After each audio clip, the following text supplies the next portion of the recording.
Good evening, everybody. It is Sunday, and we are one stream away from it being the best of all streams, that giveaway stream. I think my light's in the wrong place. Bear with me. That's mostly better.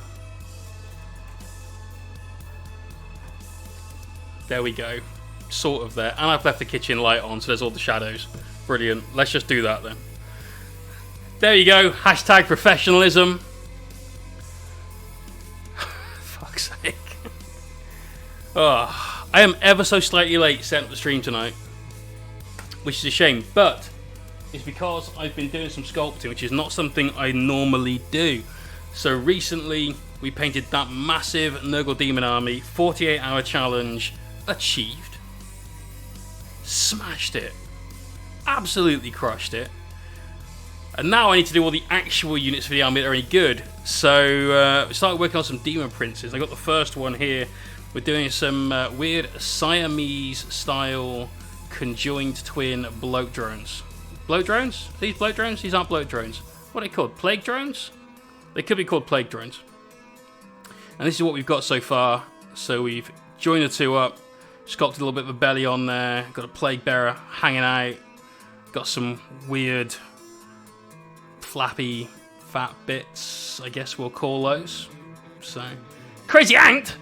Dude! Thank you very much for that sub, and we got some weird emotes. So, much appreciated.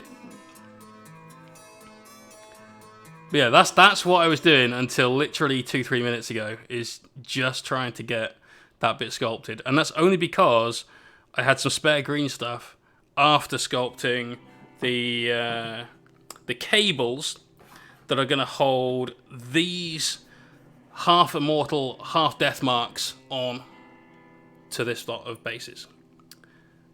Just change the exposure just a slight touch. There you go. So we've got half an immortal with a death marks head, because these heads are by far the cooler heads. I mean, just fucking look at how sinister those things are. They're epic. So we sculpted all the bits, the tendrils to attach these guys to this thing. And I figured, as we got some spare green stuff left, why not give this a go? There's loads more I want to do to it. I want to add some spots and things. I want all this to cure up a little bit first. Maybe refine and file down some of this at the top. Sculpting's not something I'm very good at all. So this is something that's going to be a bit of a project, and I'm looking forward to it. A new skill to learn. But today we're going to go falling right back to an old skill. I love doing OSL, especially through the airbrush. It's just this absolutely magical thing. You guys have seen me do it once or twice, but the last video we did could not be uploaded to YouTube, so we'll do it again. In the chat, we got Viking, Des, Brom, Crazy Ant, Voodoo Yaz, The Crooked Grin, A Cold, Crownblade, and Flash and Dash. We are having fun with the Doomsday Arcs again, man. I've got every single part of it painted, apart from those immortals that need to go on there, with one exception, which was this. I wanted to do this on stream and show you guys how to take it from something that is very flat, obviously, and Smithy's here as well, to something that looks a lot more like this. So we've got that glow effect starting to come on in. I'm going to show you how to do it an easy way. I'm going to show you where most people stop. So you see this a lot. People buy an airbrush and like, right, cool, now I can do OSL, and that's it. They think they've done OSL, but that's not quite. You've already done the easy way. You don't cut corners anymore. That's you done. This is what we're going to do. We're going to turn this kind of effect on for this. So let's zoom right out. We've got our candy cane looking Necron doodad. We've got two spheres to do. We've got these to do. And we've obviously got this to do. And I'll show you what that's going to look like when it's done. Here's one I prepared earlier.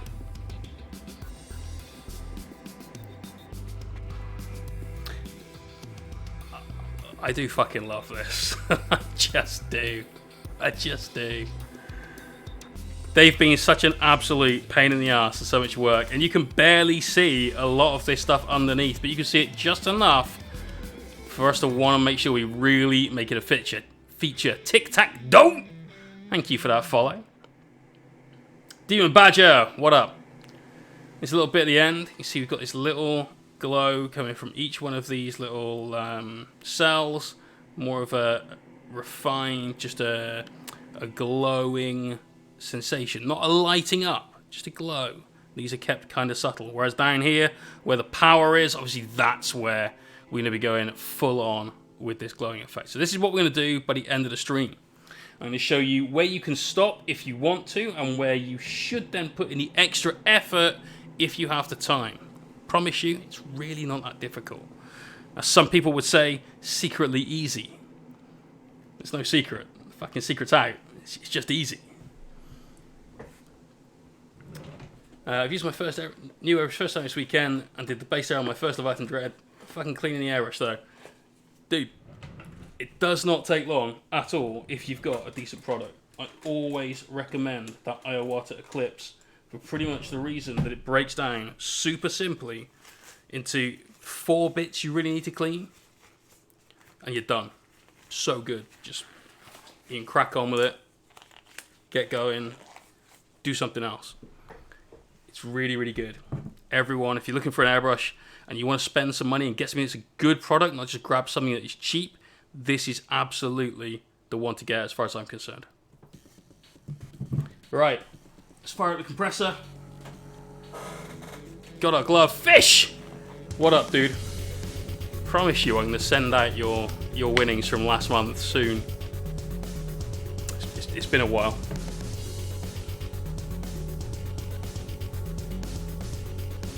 Okay, so first thing we need to talk to you guys about when it comes to OSL is a little bit of the theory behind it.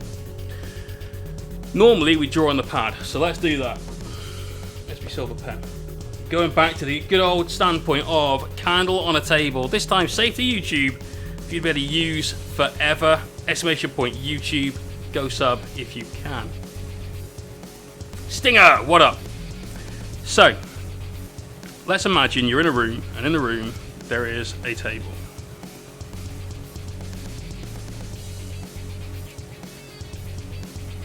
There's its legs, there's the tabletop. It's a 44 by 60 table for those of you that want to know. I said that before there was a question about that in the chat. Candle on the table, absolutely. You know, take candle. You play too much Warcraft. That's SKOR, but you were close, mate. What's the table made of? Pure adamantium. That's what the table's made of. Wolverine's claws and bone structure melted down into this. That's what it was. So in the middle of the table, there's a candle. A very badly drawn candle. And the candle's got a very large flame. Hobo J! Vibranium is better. Listen, man. You and I can have an argument about that another time. Adamantium, completely unbreakable. That's better. Cap Shield. If Cap Shield was made of vibranium, then in Avengers Endgame, where he threw it behind Thanos' head and dinged the hammer off it, making a noise, it wouldn't have made any sound. Because vibranium absorbs all that shit. They got it wrong. If it was adamantium, that would have worked. So clearly, it's actually made of adamantium. The vibranium bit's just some marketing they've thrown in there at the end. Can you get Candle on the Table merch? Hobo J, can we get Candle on the Table merch? Maybe the sound of Thanos' head. Unless the sound came before the impact. I know that hammer's magical, but how magical are we talking? So, not getting too sidetracked. We're in a room, you got a candle, and you got it on a table. Let's imagine that is the only source of light in the room. Every one of us that is on stream have probably seen a room, even if it's just on TV and you haven't seen it in person, lit by candlelight. The candle is not a very powerful source of light. Yeah, it's one candle power.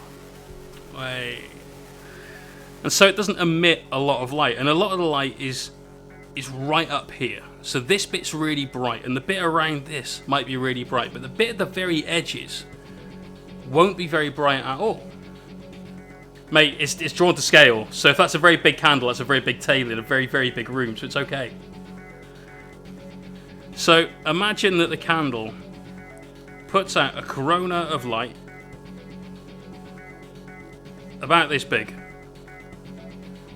I tried to avoid the commands, which is why it's not a circular glowing light. So when the candle initially starts firing light rays out, this bit is super bright. By the time the light gets to here, it's kind of lost a little bit of its power. Yeah? And so right out here, you'll end up with a point of light where it fades to black. Okay, there's no more light there at all. The candle is not powerful enough to illuminate that part of the room. And this is the first thing we're going to paint with our OSL effect, is this transition right here. And whilst we're going to do this in a series of concentric circles, you need to remember that that line we're going to draw, so here it's there, this one could be here, the next one could be right in here. That's the point where the transition is happening.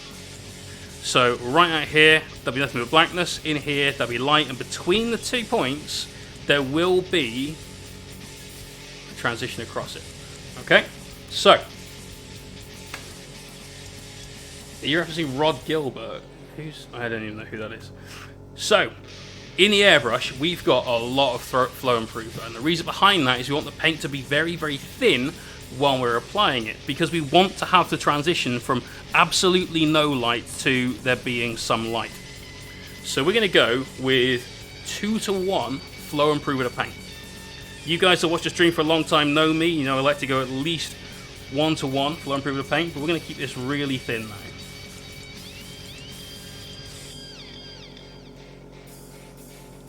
Give that a good mix.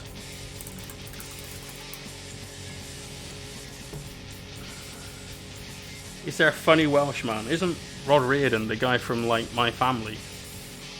That's something like his name? Ray Reardon? He's quite funny. He's Welsh. So, here we go. Purple paint. You can see how thin that is if we just backflow it. It's a lot more like a glaze than any other airbrush paint. In fact, if we spray this on that line, you'll see there is paint coming out, but it's taken a lot to get coverage, and it certainly will take a vast amount of paint to get full opacity, and this is exactly what you want. So let's grab this. Now, all I've done on this so far is just paint in roughly all of the cells that we want to have with our purple OSL, and that's for 2 reasons. One of which is that you can see what we're going to end up with doing our OSL, obviously. The second, and probably the most important reason, is that paint's now in all the cracks and all the crevices around here. If we tried to use the airbrush to do that, we'd risk a lot more overspray than I'm comfortable with, and we just want to make sure that everything has got a nice solid base to it. We'll start up here. In fact, let's start up here. So the paint on this has been very thin, and for the little balls there, and for the center of here, we're not looking for it to cast light like the candle will be on the table, our little example we've got. We're looking for it to just have a little bit of luminescence, in the same way that on this piece of the Doomsday Arc, there's just luminescence in these cells. It's not emitting light onto any of these bits at all. It's just got its own little glow. It's just not very powerful.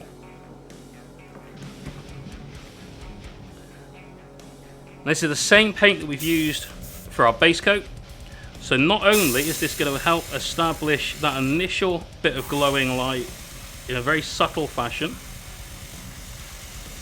but it's also just going to help smooth out the base coat we've laid down. And this is a trick that you can use when you're using the airbrush anytime you like. If you paint down just a quick base coat, you can then go over with the airbrush and just smooth that out. So let's zoom in a bit. Yeah, let's just see what's going on. There we go. It's that paint or terps. Brilliant. It's the right colour though, isn't it? So in here you can see we've got a very badly COVID bit of paint. Hasn't got full coverage at all. We're going to use the airbrush and just give that several passes using that rocking trigger motion. We use a lot here.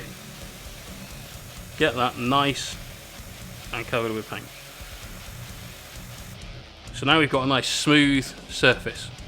So when I did the gold for this, because I didn't want to get it too close to the silver, I painted in the gold at the bottom, very, very roughly, and then went over it with the airbrush and built that gold up all the way around to ensure we had that nice smooth coat. Same kind of technique. You can use it for anything you like.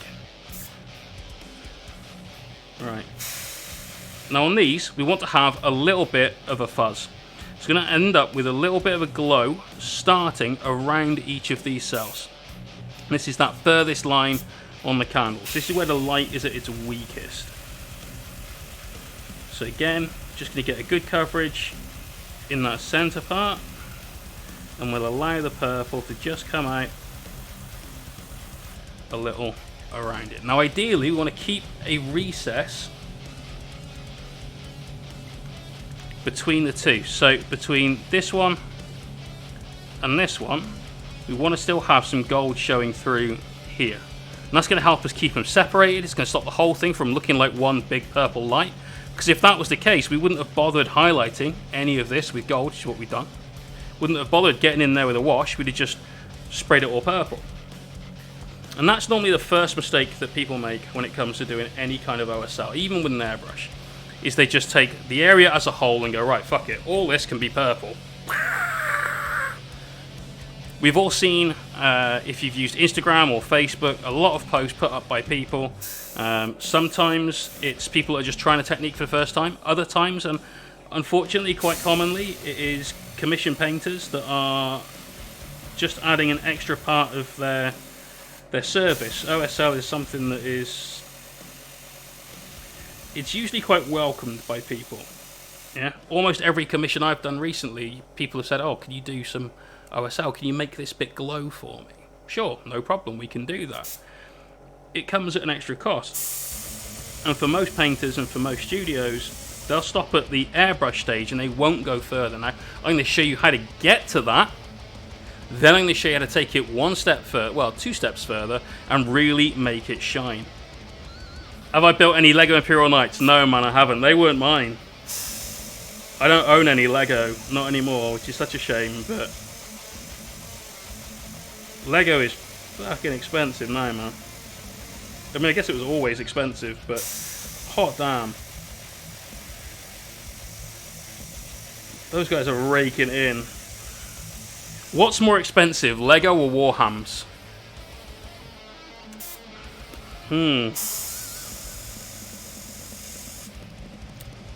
So you can see where the glow is coming in, a bit stronger towards the base, a little bit lighter up here, leaving that gold recess between the two. Lego? Yeah, I had a feeling. Is there a meta in Lego? Do you have to keep up with the meta? Like, oh, I've got square bricks and she's got circle bricks. I must have circle bricks. Or is it like, well, this guy over there has got Lego Technic and he's got hydraulic parts. I don't even know what they have in Lego anymore. But when I was a kid, it was all about those pneumatics.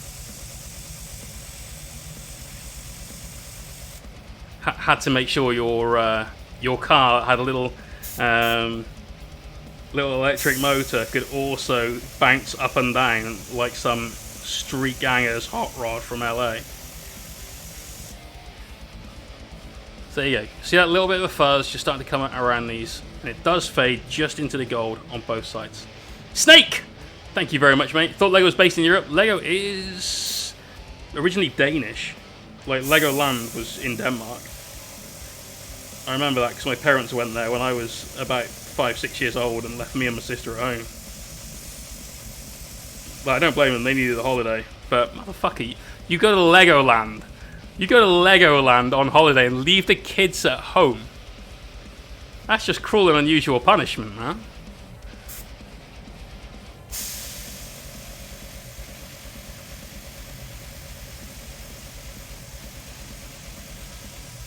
Like, you think I didn't want to go to Legoland?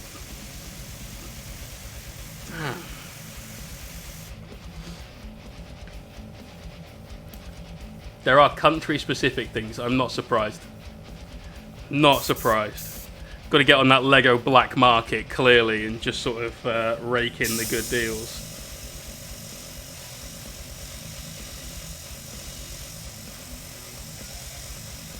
So taking this nice and slow, making sure we're only using a small amount of paint. Just getting that nice diffuse glow.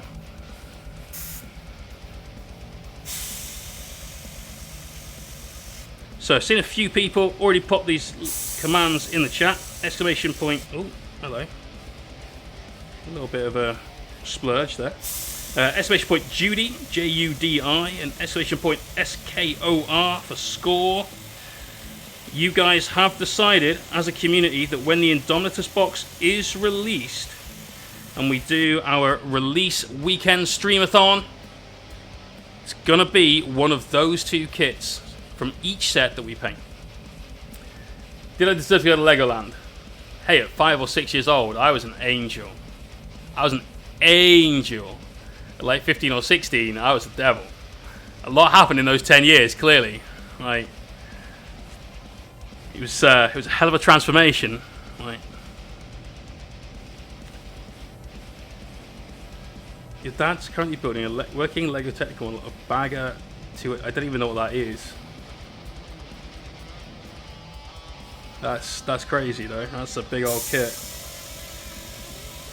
So anyway, on the Indomitus launch weekend, whenever that may be, rumored to be potentially the 25th of July, which makes sense because that's the start of school holidays most of the time.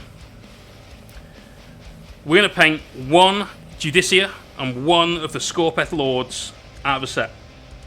What we need to do now, though, is work out how to paint them. Now, we set these polls up last week. Let's see where we're at with them. So currently, and there are some.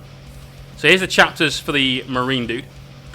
Normal ones: Ultramarine, White Scar, Space Wolf, Blood Angel, Imperial Fist, Iron Hand, Salamander, Raven Guard, Dark Angel, Black Templar, Flesh Terror, Sons of Medusa, because bright ass green is legit, and the Raptors for the other nice green chapter. Choose as many as you want from that list. Exclamation point Judy to get to that straw pot. Currently, the results are Ultramarine, Black Templar right up there at the top, followed closely by Space Wolf and Imperial Fist. Oh! Someone else voted Ultramarine! What the fuck is going on? I thought everyone hated Ultramarines. So, plenty of room to get your votes in. Like I said, you can vote for... Wow! No love lost here, right? Fuck the Iron Hands. Everyone's still salty about that tournament meta that was going on. But go here, get your votes in. For the Necrons, it was a little bit more tricky. I don't know what they're called. But apparently, Sarakan is the new Crons. Sotek is the old Crons, and then, fuck it, I don't know what I'm talking about. So, Lava Cron, Ice Cron, Old Crusty Cron, a la Midwinter Minis paint scheme, stolen by Mikey from Hellstone Wargaming. Bone Crons, a bit like the ones I'm painting now. TT Crons, because that's the Nefertiti dynasty. Blue Crons, a straight rip-off of Frozer's Crons. Got fucked up at a 90s rave Crons, so Lozer's Crons. Purple Crons, Red Crons, Hedonism Bot Crons, oh yes. And then Gypsy Danger Crons, because I needed one more to make it 13, because why would you not have 13 choices? And also, because that film's awesome. The results for that are currently the Got Fucked Up at a 90s rave Crons in the lead. It's going to be tricky to paint that quickly in a weekend, we'll see. But currently, Got Fucked Up at 90s rave Crons, the Blue Crons, and the Gypsy Danger Crons. I'm not going to lie, this is probably my favourite. That's probably where my vote's going, put it that way. So, it's good. It's a good split at the top. You've got plenty of time. You've got easily till mid next week to get your votes in. You'll be fine. Once we've got the votes in for that, and once we know how we're going to paint, each one, we need to know what kind of base we'll be doing. We'll be doing the same base on both. So A, they both look cool as a pair. And B, it's going to be quicker, which we're going to need. So definitely, that's what we've got. Best would be purple and orange. That's a purple cron, man, right there.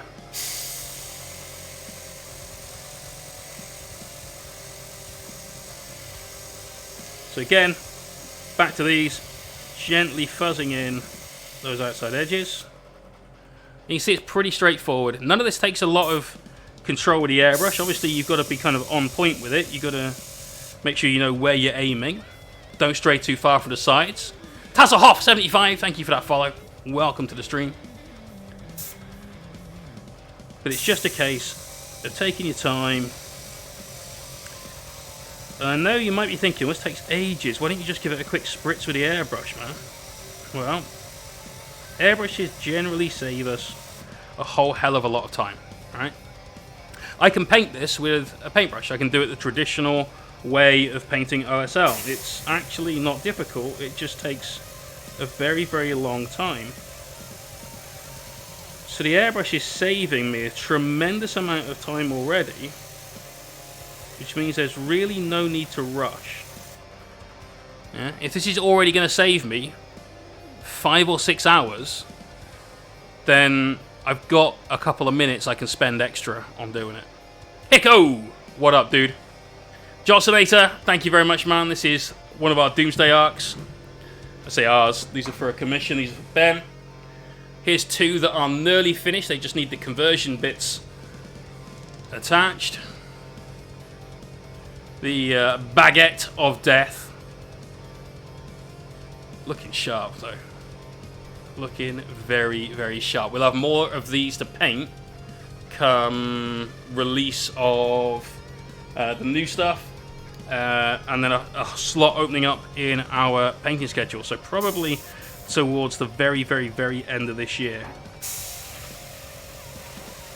I'm not sure how much of an army we're looking for to get painted, but could be quite a lot of one.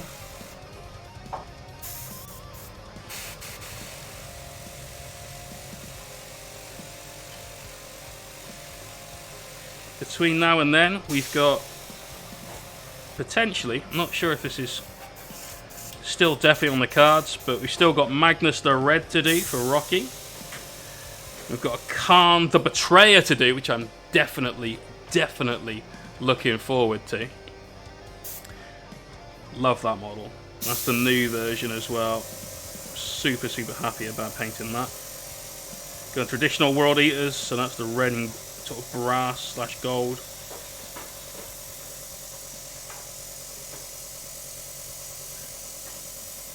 So that's going to be a lot of fun. And we've got some Orc planes for Aeronautica Imperialis to paint in a very sort of World War, I believe, 2 colour scheme. Go for a Japanese-inspired colour scheme. White planes, black nose cones, and red circles on the wings. Which is going to be pretty cool. JC, what up? You're doing a new character for Necrons. We'll probably be doing them. But again, that'll be a commission. That'll be when we have time in our commission calendar. And it's looking towards the end of the year, but I'd very much like to paint Illuminated Cesaras, because that's a bitchin' model. That's so good. So Khan is awesome, dude. The model's sick, his fluff is epic. Gotta love his background. It's one of my favourite characters in the Heresy series. Betrayer is flat out one of the best GW fiction books I've ever read. So, yeah, very much looking forward to getting that going on. Right, that's both of those done. So we've done the back part of that. We've tidied up the little orb at the top, but we can go back and just give it another quick spritz. Now we've got the fun part to do, which is the gigantic cannon of doom. This thing is an absolute immense beast. Speaking of immense beasts, the Imperial and Renegade, or Chaos Knight, how they play in Ninth articles came out both yesterday and today. And I've got to admit, yesterday did have a little bit of concern. Not panic, but concern. Because it didn't look like there was a way for your Imperial Knights to get their command points refunded. For a lot of factions, their main detachment in 9th is going to be free because their Warlord will be in there. And because their Warlord's in there, they get the command points they've spent to buy that detachment given back to them. You can see by the way we're doing exactly the same thing here, just letting some of that purple go out over the top. We'll probably bring it up a little bit further. We're letting a lot of it wash over these central dividers, and we'll do quite a lot down here where the light should be shining. So yesterday, little concerned over the lack of command points being refunded. They did say there'd be a way to get it for free, but you know, it might have been only in Apocalypse games, or it might have been anything. Anyone that automatically assumes something about the new 40k, anyone that assumes something like that about the new 40k needs to just take a minute, because 2 weeks ago there would have been nobody at all saying, yeah, Overwatch is going to be a strat. Totally legit. A month ago there'd be no, yeah, but you know, the recommended table size is not going to change. It's all change. It's all change. And believe you me, there are going to be many other things that change before we hear all the rules. I'm pretty confident of that. Number of absolute panic posts on Facebook about how it was the final nail in the competitive Knight's coffin. Mate, they can keep trying to put nails in that coffin. I will find a way. People are whinging about the terrain. They're fuckwits. They're absolute fuckwits. Anyone that complains about this whole obscured thing is an idiot. Oh, you can see my knight, but I can't see you. It's not fair. Firstly,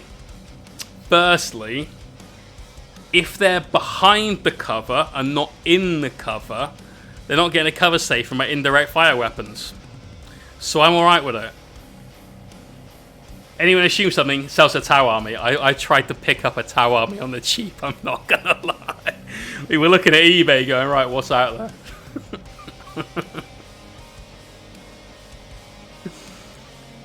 there? Oh, JC, like, you made the absolute right choice there. Khorne army's on the table. I had a Khorne army, Khorne Space Marine army. It was all rhinos and berserkers, basically, in 3.5, I want to say. And we converted up all of the berserkers to have parts from the Marauder kit from Fantasy. So a load of them with like bare chests or bare arms. Some of them had like two-handed chain axes using some of the wooden handles from there, that sort of thing. So, you know, it was good. Right, what we've done here, where on the table the light is flowing out of the side, as you can see, that's what we're doing here. So we're treating this sort of the Z-axis. If we look at it from that, we've got X and Y, so Z is the one that comes out this way. That's where some of that glow is going to hit. We've taken a glow out about as far as we want to. Kind of in line with this one here, but slightly weaker from there. It's a smaller gap for light to come through than this one, which is about twice the size. So we've got plenty of light coming here. That's going to be the focal point of this. A little bit just spitting out from both sides as well. Sarah, what up? How you doing? Your battle board is staying the same, 8x4. Hey man, you can play on whatever size you want. I know that a lot of events, because places like the LVO are going to change the table size, and the LGT will from next year, a lot of events are going to be dropping that down. And so, as a result, we're totally cool. I'd rather play on small tables. My own table won't get changed. I'm certainly not going to cut my mat. What if I want to play an Apocalypse game? What if I want to play Titanicus? What if I want to just play anything else? What if I want to play a 4-player game of 40k? You know, we're going to need the room, right? So, maybe so you use part CSM kit, the 40-year-old had some pauldrons. That would be pretty cool, man. For starters, they'd be the right scale. Just need to be a little bit larger, a little bit chunkier. So, more of the same just here. Slowly blurring out the edges, getting some purple on those struts. And then we've started our glow effect. Now we're just going to do the rest of this. Now for these bits, as you'll see on the ones that we painted earlier, and to answer the question that was in the chat, these are Necron Doomsday Arcs. You see that the glow effect extended well up onto this sort of middle cuff, but not so much onto these. And the reason behind that is light goes in straight lines, it doesn't bend around corners, and so it'd be very, very difficult for any light to be shone on these from this recessed area. Now we've allowed this to have it where it normally wouldn't to help sell the effect. Sometimes you've just got to make sure that things look right. They don't have to necessarily obey the rules, they just got to look right. And that's one of the reasons why that's the case here. Awesome glowy stuff, absolutely. So let's get all of these shaded in. Still got the back of that to do, but we'll do all of one side, flip them over, and do the rest.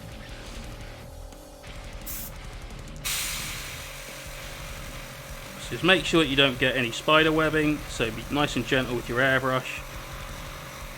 Tiny amount of paint, plenty of air. And just build up that purple. Again, be careful not to get too much on either of these bits that are super embossed from that surface. Just a little bit is fine.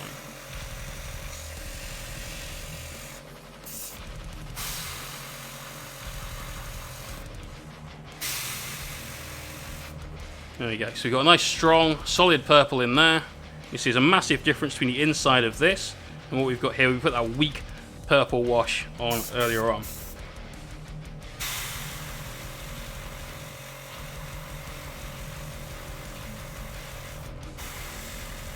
Same up here.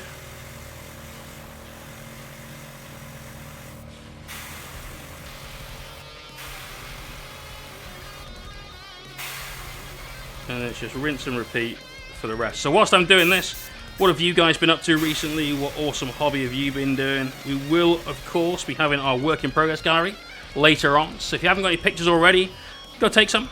Got a couple of hours.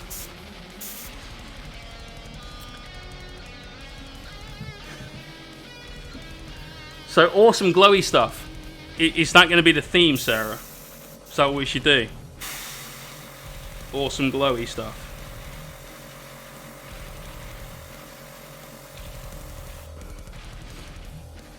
Riptide and Broadside, excellent, mate. I love Riptides. Such a cool model.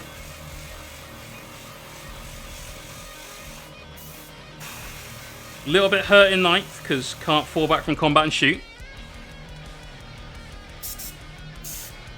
I know a lot of Thai people are unhappy about that. I know that somebody that doesn't play Thai, that does play Space Marines and likes to abuse repulsors, is very unhappy about that. And to that, all I say is, ha ha! And if you're watching, ha ha! Oh, I thought it was really great when this army didn't get their cool rule that they were really, really butthurt about. But I think it's really bad that I don't get my cool rule for my tanks that I like to use. Wonder if anyone can guess who that is.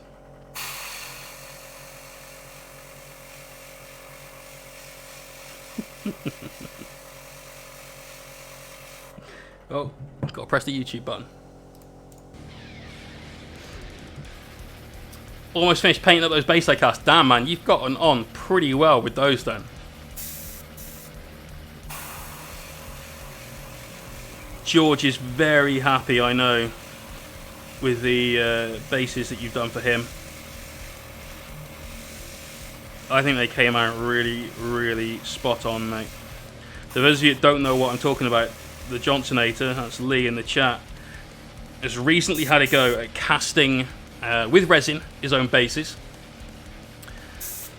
and they're absolutely spot on. They look pretty darn good. So, fair play, mate. You've done a good job there. Marnius Calgar being painted up. Nice. Nice. I'm assuming that's the Primaris edition. Current Marnius. Who's still a great model. Even in the Primaris kind of Gravis-ish armor. Really, really cool. But my favorite version of him ever was the one they did of him in metal. They did a power armored version, then they did a Terminator armor version. And it's a Terminator armor 1 that's he's kind of stood there, wrong side, with one arm up in the air and one arm out like that. I absolutely love that model. That's one of the only models that's ever won a Golden Demon without being converted in any way, shape or form, which I was absolutely buzzed about. JC, yeah man, Betrayer is legit.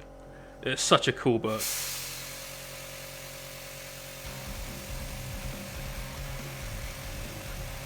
So again, you can see it just fuzzing out. Actually, you can't see everything in the way. Let's try a different angle. Yeah, just fuzzing out that purple along the top. Make sure we hit a lot of that strut. Back up, hit the top again. Wiggle around the sides, and you see how slowly we're applying the paint. Like I said, this is a technique that if you do it by hand with a paintbrush using like the old way of painting, the traditional way we could say, would take you many hours. But with the airbrush, minutes. So let's just add in another couple of minutes. Make sure we get it right. Probably get more PVC now. So PVCs are cool, and I know that they've done some work in Psychic Awakening to help make the entropy cannon a little bit more worth it. But for my money, it's always going to be about those smelly flamers. The Sat on the Throne Marnius was fucking terrible. That was an absolute dog shit sculpt, even considering the fact that that thing was sculpted in the very early 80s.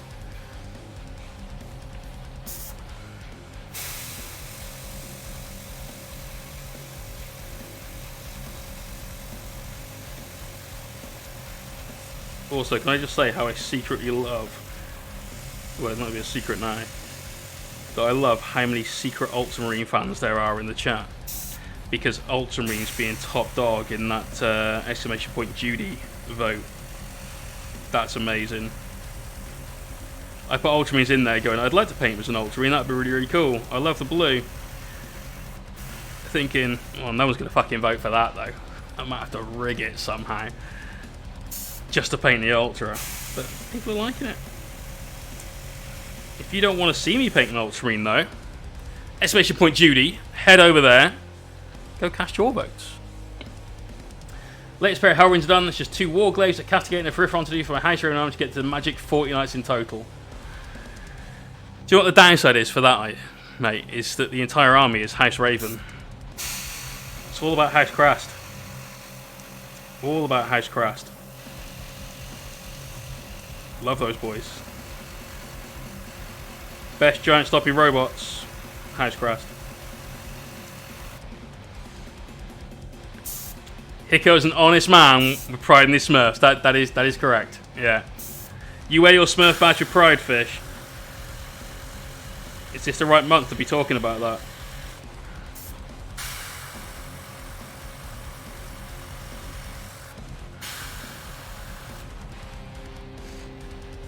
It's the easiest scheme to reproduce. It's pretty easy. Yeah. And you can do it really well.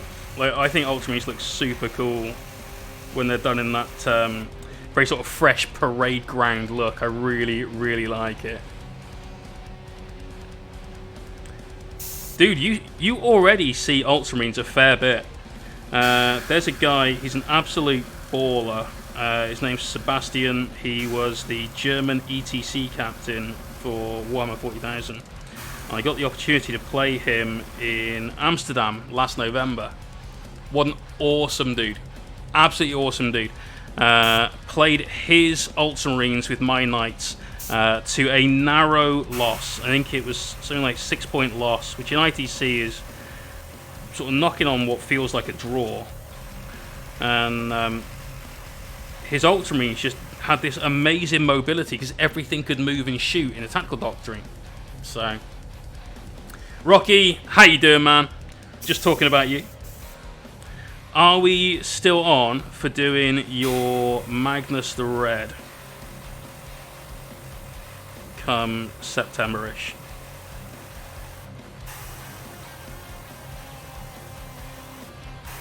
We still need to work out pricing and stuff for it, I know. But let us know, dude.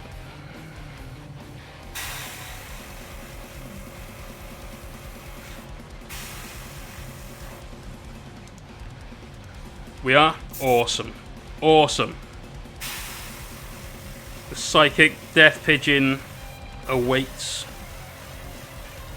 Alright, last bit of purple for this shade, and then we can talk about what's happening next.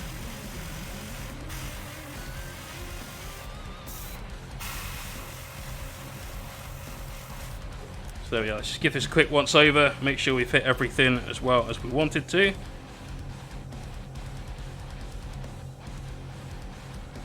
Yeah, looking pretty good. Cool. So, this is the first coat of purple. This is that outside... Sorry for the camera wobble. This is that outside part of the light. Cool beans, man. Next step, if we go back to our diagram, is to remember that there's the brightest point here and the darkest point here for the candle. Now we need to start building that brightness in. Now the best way to do this, rather than try and use this bright light and feather it out into the darkness, is to start working through a couple of tones. So we're going to draw another bubble of light around this guy, and I'm going to stop at the tabletop.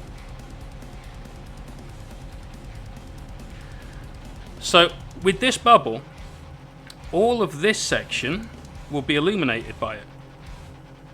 None of this part at all could be hit with that light.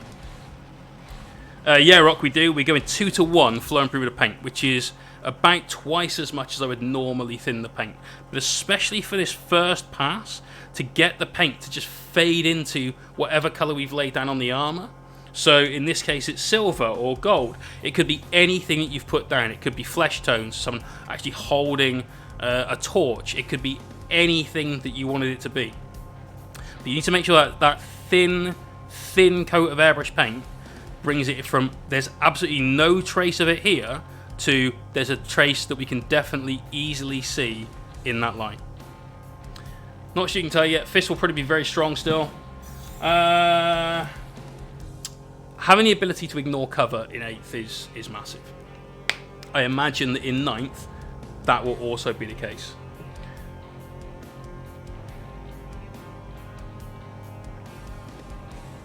Now, because this next paint is much thicker, this is a model colour from Vallejo. This is Sunset Red. I love this colour. This is an unbelievably vibrant pigment. It's so good. The reason we're using this, where if I show you a finished piece, doesn't look very pink at all, right? There's almost no trace of it.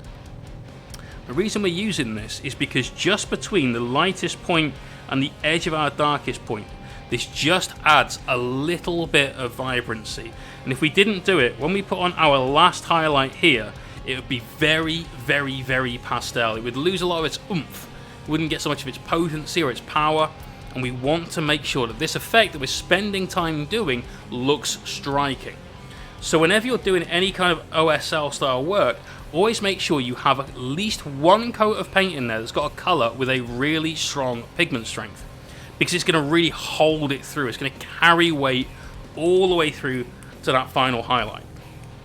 But because this is so thick, we're using 3:1 flow improver to paint for this. Would you say Iron Hands will still be strong? So Iron Hands got a substantial nerf recently, which is that the Devastated Doctrine is only in place for 1 turn. And that really hit them quite hard. It meant that they could move and shoot with heavy weapons and get that additional -1 to hit.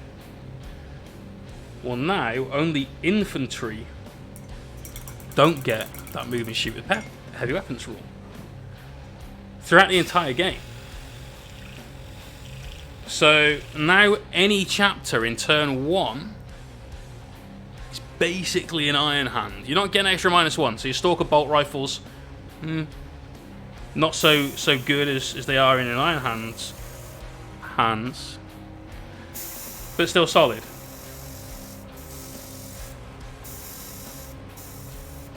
There you go. So, got a nice vibrant pink. Look at how bright that is. Banging. Let's get back to it. So we're going to test this out as before on this little ball at the top. Make sure that everything's looking good. We've already used our corner of our painting area. But now, just to be sure, we're going to go somewhere that has a lot less importance than the rest of it. We're just going to feather out this lighter pinky purple. And for now, it's going to look super pink, because this is the brightest part of this model. Once we've got our next highlight down, it's going to really reduce how pink that is, but without it, it would be missing something. A bit like cooking in garlic, right? If you don't put it in, you don't really taste it, it's not there. So you don't really taste it if you put it in, but if it's not there, you kind of understand that there's something missing. Rocky says, I need to work on my Blood Angels, don't want to get out of bed. Get out of bed, you lazy fucker. Get on with it. Paint them Blood Angels. Right. Let's work on these sections now. So the centre part, just going to get in there, nice and tight. Tiny motions on the trigger, as you can see. Just allowing a little bit of paint out at a time, and we just want to paint in a very faint transition to begin with. And then once we've got ourselves locked in, just to build up the opacity in the centre. So you've got a constant flow of air, and then we're just rocking our thumb back a little at a time to start building up that brightness right there in the middle. Guess I'll wait to test out my ski. Flash and Dash, paint them how you want to paint them, man. If you want to paint Marines to be bright orange, paint them bright orange. And then make them play as anything you want. My Marine army is painted as Alpha Legion. They're Loyalist Alpha Legion. Because then I can literally play them as anything I want, and I have an actual lore-based reason to do that. So, it's all good. You don't think Marines have been really nerfed much in any way so far? I'm going to say you're wrong. Because Marines went from being the auto take, this is the hardest thing you'll see on the tabletop at all, and you'll see it on the table a lot this event, to we're not automatically winning events anymore. We saw Grey Knights come in. We saw the nerf to the Doctrine system that Marines have, which needed to happen. Like that was a crazy set of free special rules that they were getting for nothing, really. There was no downside. So we're just getting those nice purple dots in the center of these. Suddenly, Chaos will win him because Possess Bomb became a thing. We had some Eldar winning events. Fucking Tyranids were right up on the top tables at Prague GT. That was the last game that we shot over the weekend, was Tyranids. Admittedly versus Marines, and it was close. It was, you know, one of those that was a bit, could have gone either way.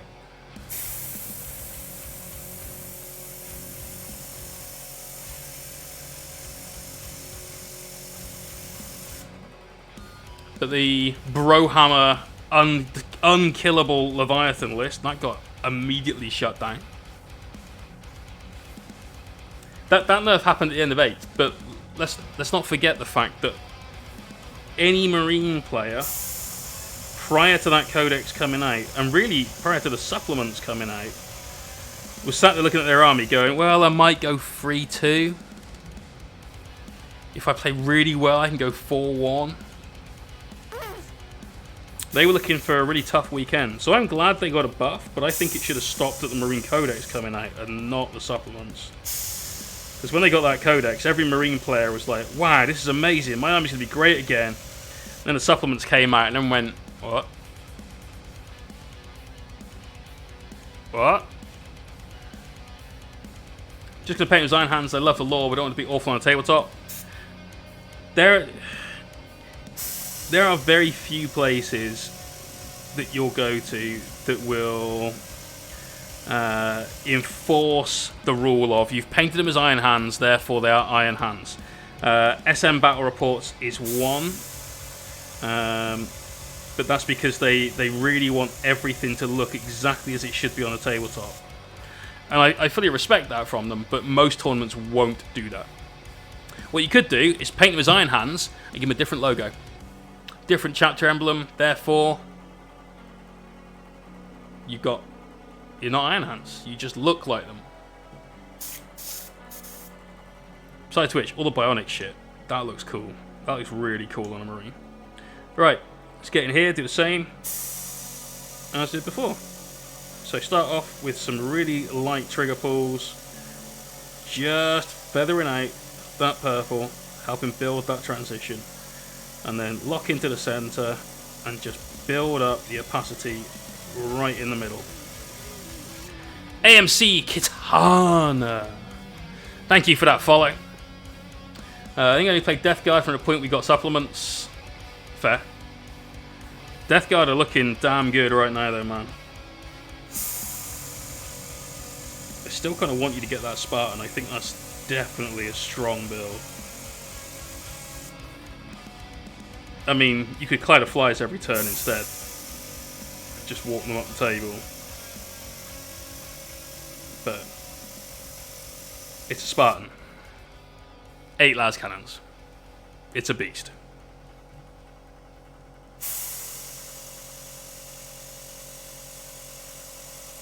And I'm hoping they do something about transports in 8th, because frankly, currently the fucking emergency disembarkation rules are played wrong on almost every single table because people get confused by them. So I hope they do something to just sort of rejig them a little bit.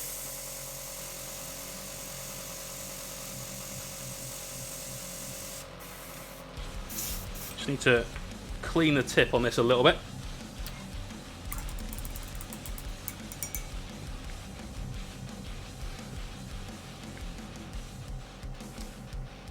Marines are definitely still competitive. Yeah, you're not auto-win across the board, I will say. But there are some battles that you just auto-win. So, you know, that's it. Dude, in Dominatus, you may not need to buy one. You know? It's not like I'm not giving 2 away. We could just give you a Marine half of the box straight away. If you're lucky enough to win our raffle on that release weekend.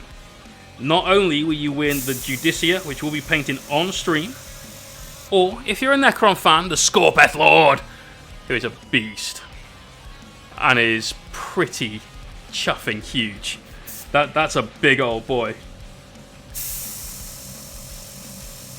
So not only could you win either of those 2 minis, but you'll also win the rest of that faction brand new on Spree. So you'll basically get the Ultramarine half or the Necron half of that box if you're lucky enough to win the raffle. You will have to buy tickets with like real money, like actual money. That's how it's going to work. But essentially, for the price of £1, you could win a commission worth probably somewhere in a region of £150 to £180, maybe more for the Scorpeth Lord, and the start of a brand new Space Marine or Necron army. How much do a weekend challenge to paint a box set in your colours?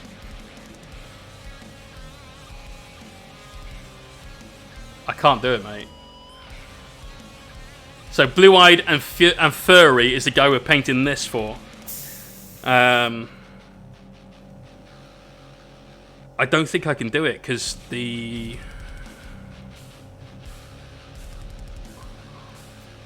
Right. If the assumption that the minis in the box are not single pose is incorrect, and they are in fact monopose minis, the same as almost every other starter set that you've ever seen for 40k, it will be damn near impossible. Like, damn near impossible. So...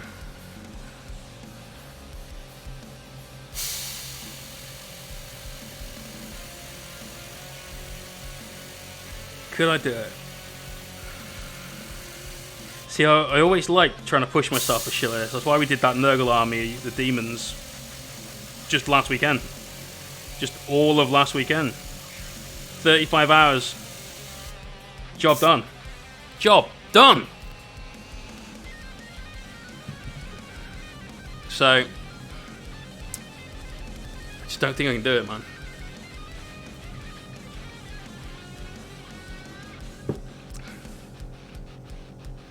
There's a lot in there as well, mate. And if I'm honest, when you get... everyone's heard that old saying, right? You can have things good, you can have them fast, you can have them cheap. My commissions are good, they're not fast, and whilst they may be more than some people would expect, if you compare my prices to some of the larger painting studios out there, they are quite cheap.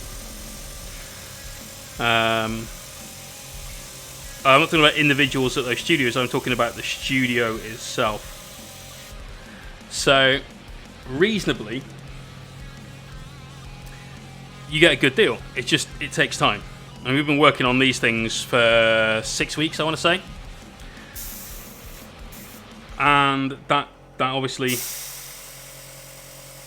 is a reason behind that, which is the quality is there. Right, see what we're doing here. Let's just take a divergence, a little tangent out from that conversation to discuss this a little bit. Let's zoom right in. So, where we've got our power cells here, we've centered our light, the brighter purples and pinks, to just down here. Mainly these two lines, and a little bit of overspray going up onto the third one, right?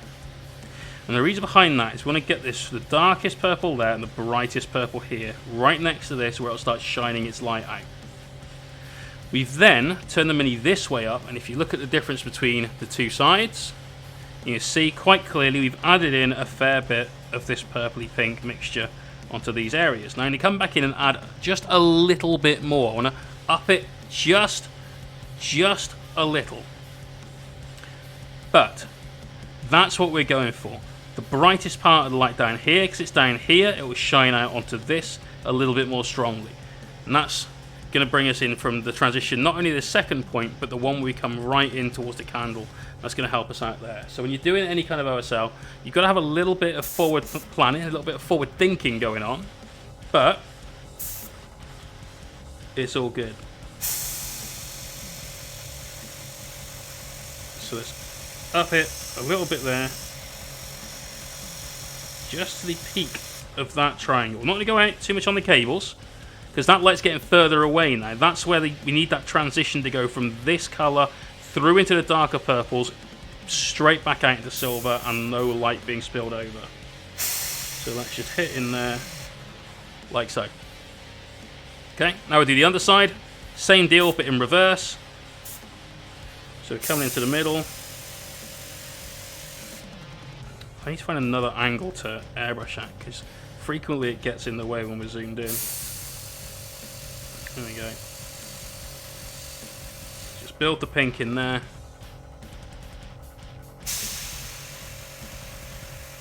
Same again in the center. And then on the far edge. We'll get the bottoms of those little vertical pillars. And then just a little on the underside. Now, we're not going to go too crazy about that because A, you're not going to see it, so I'm not really going to bother painting it. In a similar vein as all of this looks spectacular until you do that, and then like you're not going to see it, so I'm not going to paint it. But all this looks great. That's one section. Now let's work down here. For these, this is where we're going to get it a little bit tricky. We just want to paint the raised areas. We don't want to get any paint in the recessed dips. We want to keep those dark. We want these front bits to get hit by the light. These are the bits that are going to be emitting that light, and so that's where we want this to start building up.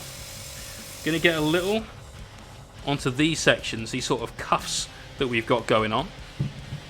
Zoom out just a little bit. Find that it just changes the settings a little bit. We zoom in. And so we just come in and hit those areas. And this is where having that airbrush pressure at absolute max, we're spraying at 45 psi on that initial pull of the trigger, really helps. Just laser focus, snipe them highlights in.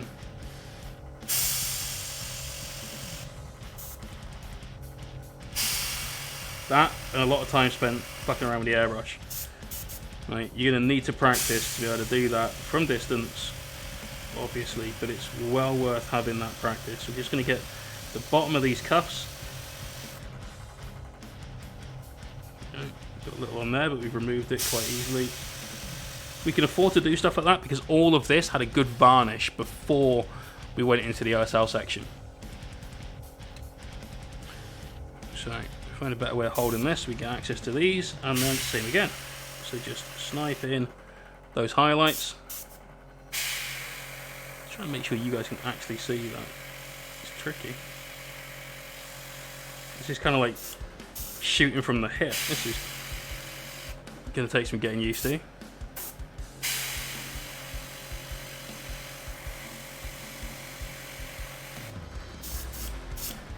You'll notice I keep spraying off to the side. When we do, we're just making sure there's no blockages that are going to start to form. We already cleaned the tip not that long ago. I want to make sure we don't get any of those horrible moments that everybody that's used an airbrush has had at some point or another, where it just absolutely spaffs paint all over your mini. Like, you go in there, you're happy, you're like, oh, cool, this is going to look great, and then next thing you know, suddenly you're starting again. And look at the difference between what we've got here and here. We've still got those nice darker recesses showing towards the edges of these sections. You can see there and there, and towards the dip in between those sort of high-powered cables or whatever they are. And then do the same moving on down.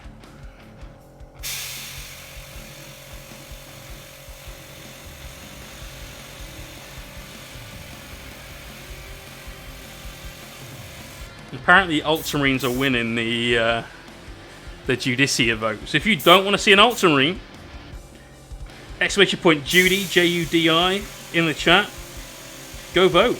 Go choose the colour scheme to paint that Judicia. Alternatively, you may want the Ultramarine version. So go vote for it before the other stuff outvotes you. Twilight Walker, practice on something you care about. So everyone says, yeah, just get some absolute crap, spray a bit of sprue, whatever. And when you're learning the basics of airbrush control, I support that 100%, because you will fuck it up. The first thing I ever painted with the airbrush was an Imperial Knight, because I knew I was going to strip it anyway, so it didn't matter. Also, it's a large flat area, which was really, really handy to have.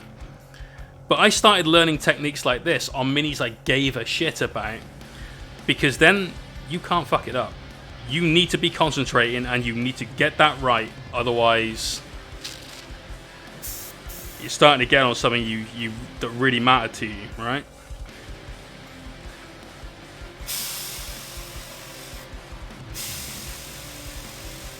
So I think that having that extra bit of pressure, having that I must concentrate, I must get this right, but having the self-confidence to just go for it, I think that's the most important thing. Selvarnis, the gloss varnish we use is the Vallejo polyurethane gloss varnish, so that's their plastic gloss. It's good stuff. You can get that on Amazon, super cheap, with free delivery because it's on Prime. It's pretty baller stuff.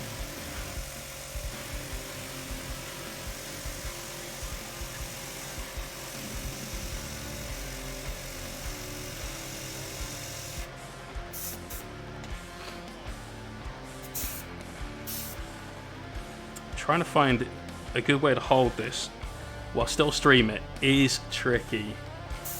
Maybe a better airbrush, you say? To be honest, man, this is the one I'd recommend to anyone. It's a 0.35 aperture, and a lot of people have started using things like the Infinity Eclipse, I want to say it is, the one where you can change between the 0.2 and the 0.4 needle. Because they say, oh, I need 0.2 for detail work like this, which we're using a 0.35 needle for. You don't need a 0.2 needle for this at all. The only reason I'm even considering getting a very, very small needle, that 0.15, is for crazy detail work, where we'd just be highlighting one of these lines, for instance. That's the kind of thing that we want to use it for. We don't need it for regular airbrushing like we're doing now, though. So again, same as on the other side, get in here towards the bottom. See, we're working from a distance, A, so you guys can see what's going on, and B, so we get a slightly more diffuse cone of paint hitting the model. If you work up close, that cone of air that's carrying your paint hasn't had a chance to expand, everything will be quite tight. You work from a distance, it opens up that aperture a little bit more at the end of the cone. And notice how sometimes I do shit like this. You know how people will like rest their elbows on a desk, or they sort of put their palms together and stuff, right? By just holding on to something, even if it's your hand, you're just going to steady yourself a little bit for those shots that you need to take and you need to be precise about. Okay, another little trick you can use there. Coming in from the top to make sure that these both look the same. You see one side's definitely more pink than the other right now.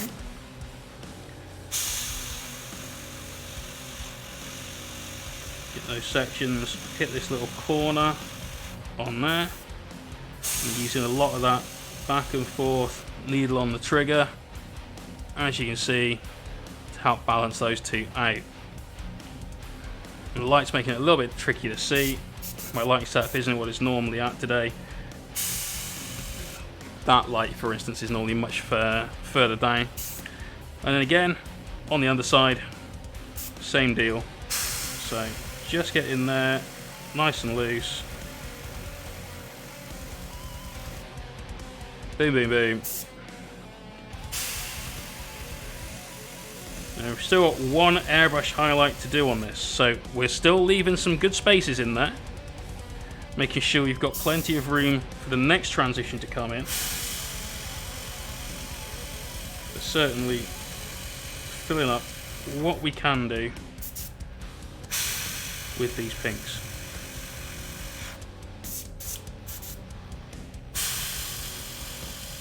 So blue-eyed and furry, you'll be pleased to know that earlier on today we got all of the Immortals parts assembled, all of the conversion parts for the guns at the front assembled, and we got the green stuff just all molded up on wire armatures, and that's curing as we speak.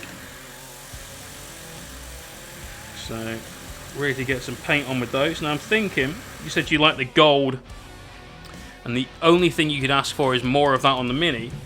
I'm thinking we do the Immortals mostly gold. So we'll do some metals. We'll do gold for the shoulders, the chest, maybe even the barrels of the gun, although I'm not entirely sorted on that.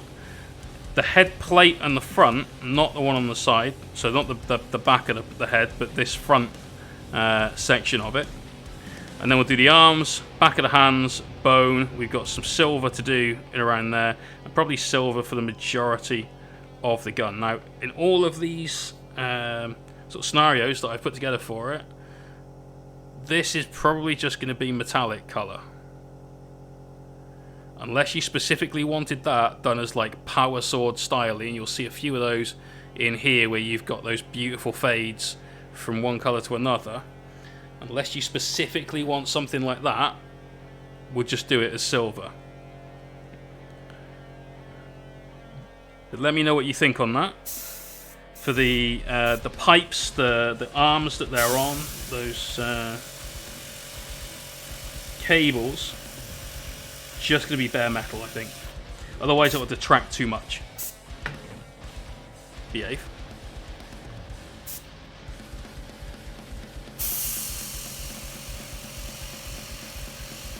This is the best thing about having your client watching the show, is that you can just talk through all this sort of stuff and you can see exactly what you mean. I'm just actually hoping he's still there because he hasn't answered yet. Right, Ben, go back on YouTube, exclamation point YouTube. Go and see this particular timestamp. Give me an answer. Basic metal for the swords. Riding look wall more than anything. Cool, we can do that. Battle damage is easy and quick.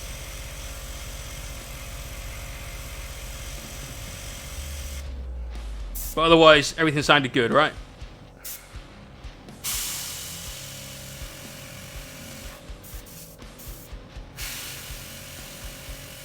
Right, coming up on the last ones. So let's just quick fire these in. That's okay, so here we go. Perfect moment to show you guys what not to do and what to do when it happens. Let's knock the brightness down just a top, make this easier to see. So right here, I'm going to lower it to aggressive with the airbrush. You should just be able to see that spider web mark just around the sides of this, right? And what that is where you've got a drop of paint that's then had too much air fired at it, and it's just expanded. You've taken no paint in the middle there, and you've kind of got this ring of paint. What you need to do to begin with is make sure that is fully dry, so just spraying air down at the model. So coming from this angle so you guys can see what's going on. And then once you're confident that that's dry, just very carefully start introducing some paint to the center of that ring. And it's got a tide mark which you need to go over, but that's basically just fixed it. We managed to stop our airbrushing before it got out of control. The first couple of times it happens to you, you'll feel like it's the end of the world, and it really will feel like that. So can you get the brown onto the shoulder pads? Miss what colour you said for them. Oh, I was going to do that gold, but I can do that brown if you want. So in that case it'll be the heads done in gold, and then brown for essentially everything else, metal for the gun, blue, purple glow. Sound good?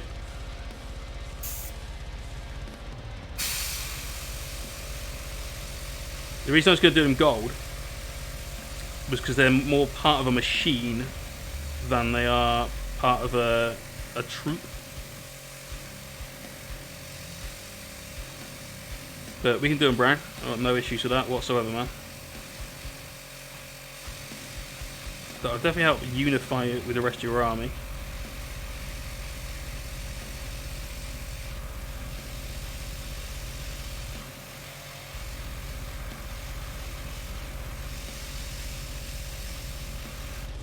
There we go. So, just got the little ball underneath to do, but that's the start of our glowing cannon of death.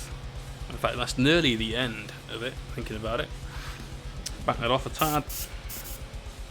And then, here we go, on here. Now again, this is going to be very pink. But all of that will be cut down very shortly when we add in our third and final airbrush work to this. There you go. So that's very pink right now. It's all good. All good.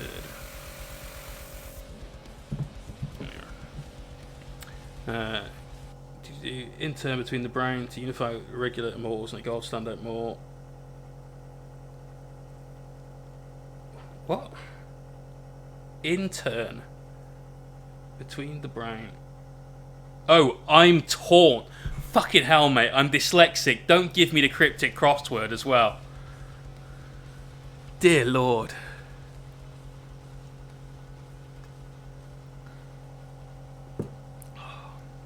Okay, so next up, let's go back to our diagram candle on the table. It's important. So we got there. This was our middle colour, so let's just airbrush a load of that on so you can see what's going on around there. Much more vibrant, much more pink. It's alright, dude, it's okay. So now we've got that innermost bit of light, the brightest that it could be. So we've got another circle just around here. So just around the flame itself. Notice it won't be as bright as the flame. That's the brightest point right there, and we'll come on to that in a second.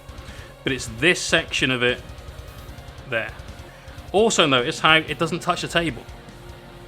So it needs to stay within the confines of where the light is coming from. Okay?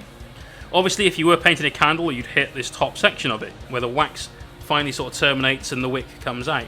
But for anything else, this is a good case in point, you'll end up with just this little bubble that has to stay within, as we just said, the area that the light is coming from. So for instance, if we grab one of our finished Doomsday Arcs, look at the difference between these two sort of power cells at the back.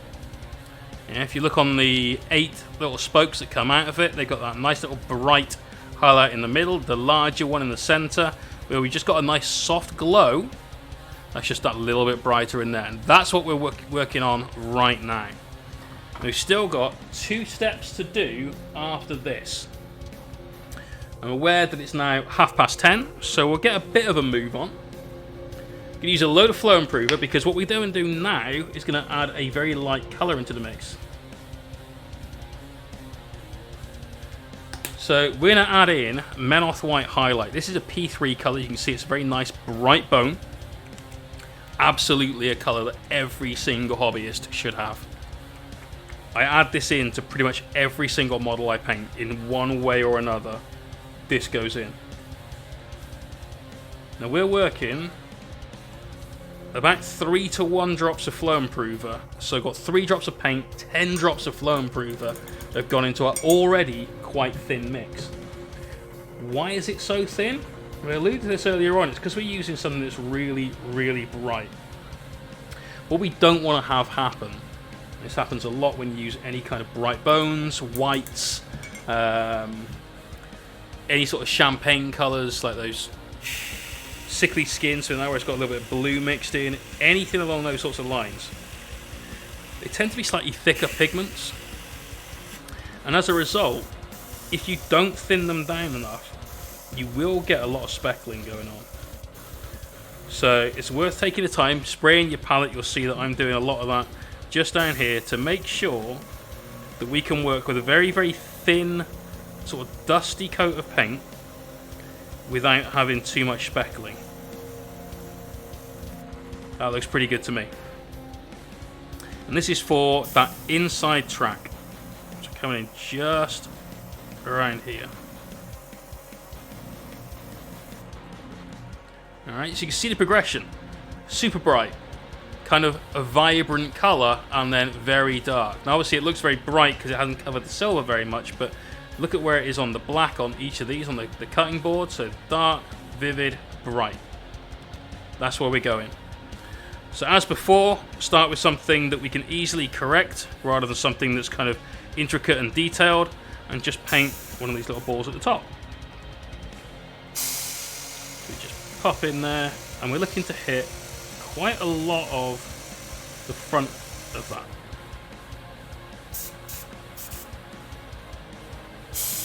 You can see me again using my thumb to brace, help keep the airbrush steady while we hit these highlights.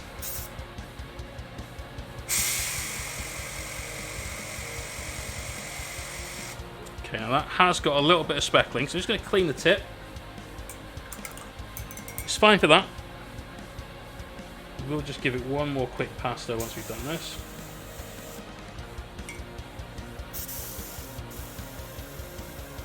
Yeah, that's good.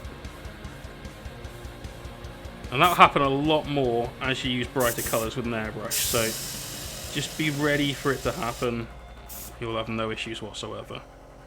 We might even just get a little more flow improver in this before we get onto some more intricate bits. I think we will.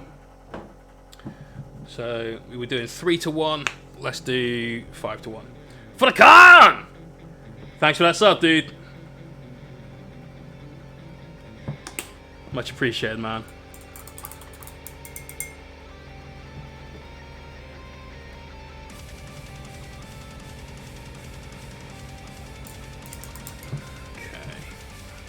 Backflow.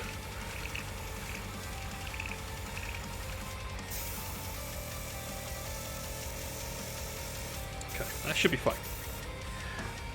So, here we go. Working on this weird 8-pointed star thing. Clearly Necron's the new chaos. Let's start on that central one as before. Get braced into a nice comfortable position. And then very carefully, just tiny motions on the trigger, just start to brighten that center point.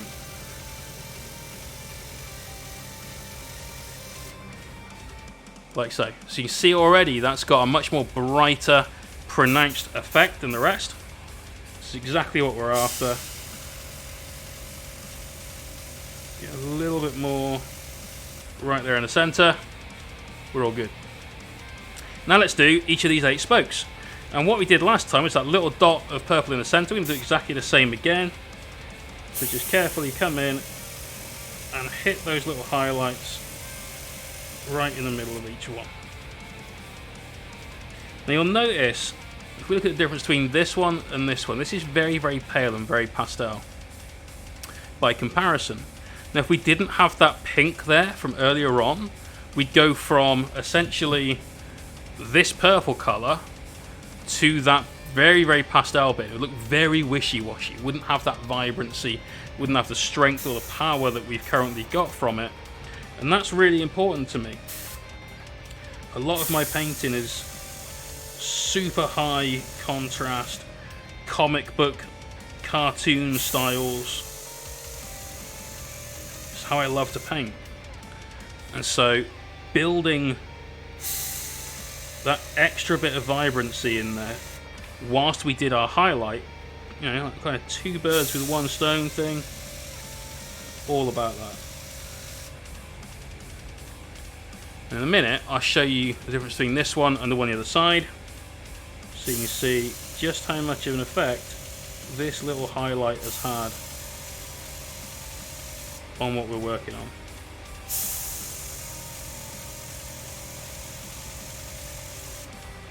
Last one. You'll also notice how we're doing our best to keep this within each of these cells and not spill over onto the outside. So there you go, you've got that nice bright 8-point star, and then here you can see it looks very much different, a lot duller, not so in your face. And this isn't the last step, we've got 2 more steps to do after this, so let's get through it.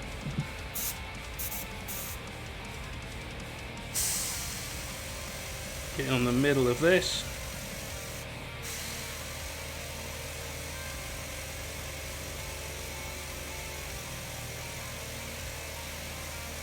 Build that up nice and bright. Boom. And then each of these 8 spokes. It's all about that rocking motion on the trigger as well. Tiniest amount of paint comes out. Air dries down what you've put on there. and then again and again and again until you get the right thickness, the right opacity of paint.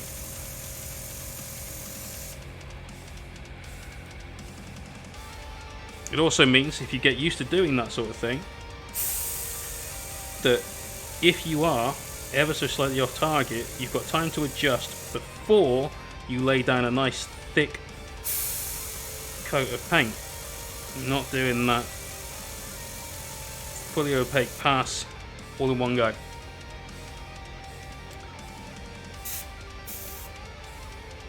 Awesome. Target number 4, collecting all them emotes.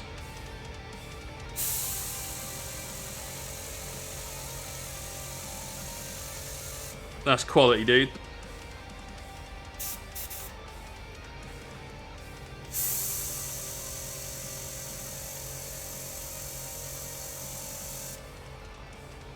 Last one.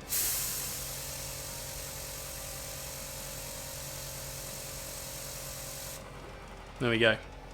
So there's that nice bright power core with that little sort of gravitic effect going on.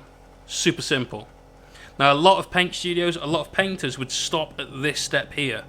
It's got OSL, it lights up, you can see it's glowing, right? We're Gucci, job done. I'll show you, probably in about 25 minutes or so, how you can take this up a notch really, really easily. It won't take much effort, I promise you. It's an extra little bit of time you're investing in. You'll get crazily good results though. Let's go back here. Same deal, right in the center at the bottom. Little overspray onto the middle one, just one above it. Keep it controlled though. Now look at that panel in comparison to the ones either side of it. This one looks like it's giving you that glow. It's got that gnarly kind of white effect as you can see on camera there. Definitely giving it the beans. Let's get into both of these.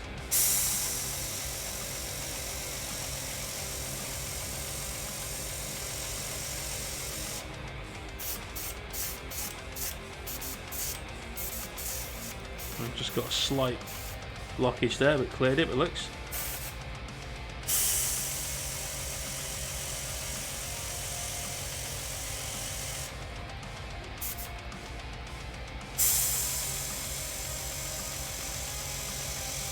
No, we haven't. Let's clean that tip again. Again, as you're using progressively lighter shades of paint, this will happen to you more than before.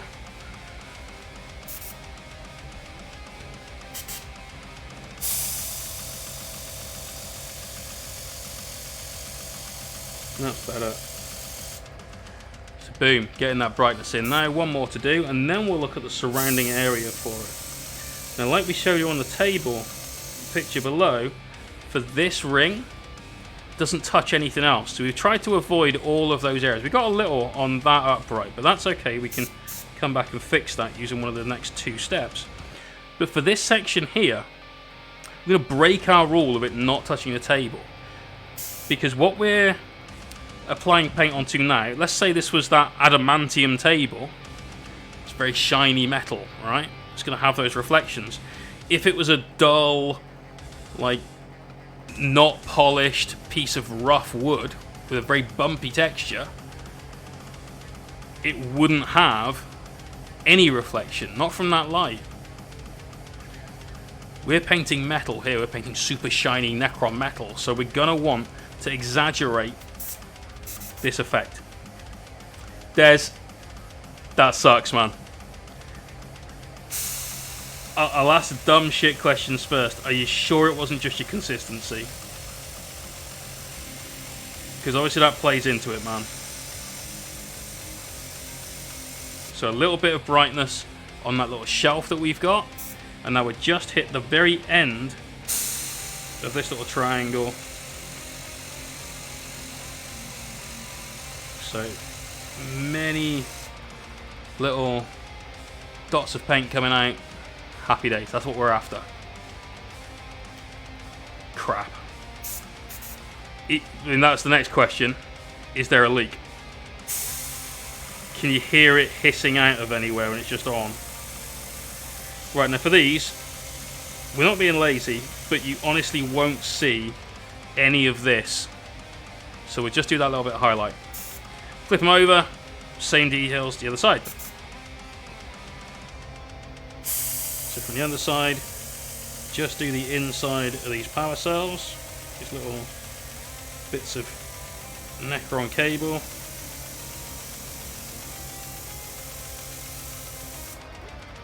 Like so. And then this bit, slightly more important, because obviously there's a lot more on display.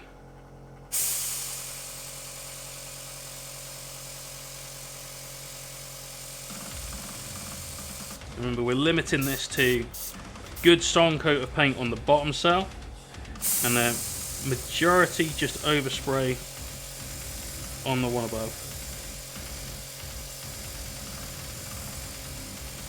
Like so. Giving us that brightest point at the very bottom. It could barely take skin off a rice pudding. Well, you shouldn't airbrush rice pudding, mate. That's what's caused it, is the clog in there. Get your ambrosia out of the airbrush. And then the final one, just there. Go back to the top down, where we can see we've got that brighter pink purple in there. Need to now do the same on this side. So just the little joins, the little gaps between those uprights. Bit of colour there. Bit of colour there. And then just here. And then finally the little peak of that triangle. Just where it joins those bits of piping. And you definitely can't see that. Like so. Very bright. Trip down the other day, I think the motor's just wankered. Yeah, that's almost certainly the motor then, mate. Unlucky. Unlucky. It happens. Earl Ventry! How you doing, John? Right, for these sections, we're going to do a little bit on each of these cables. We're going to try and avoid those areas around it though. So this little cuff that we've got on, I'm going to try and avoid that entirely. How you doing, John? How was your paint session today? So just hit those two bits. Run out of ways we can brace, but we'll find a way. Again, just get those 2 points. Look at how bright the top of that looks in comparison to the bottom now. All good? Excellent, man.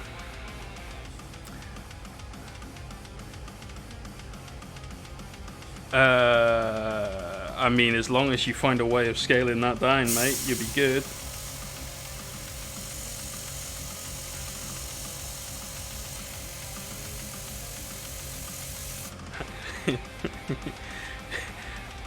What PSI do you recommend? 15? 15 PSI? No. Bah!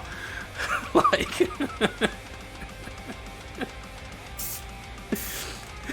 Easy des.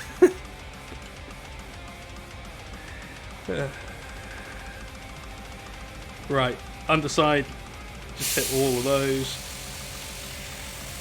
And then the airbrush part of this is nearly done. It's got the other side to do. And then we can go on to the next bits. And like I said, a lot of painters, unfortunately, also a lot of commission painters, will essentially stop at this stage. They might even have gone a little bit further at this stage and kind of fucking O-fade it all over the place. Absolutely fucking ridiculous. Don't do that. But all of these inside sections would probably just be white. Airbrushed in. There's no need to do that at all. Do you think it's worth doing the prongs on the gun in gold? We discussed this way at the start. I don't think we did.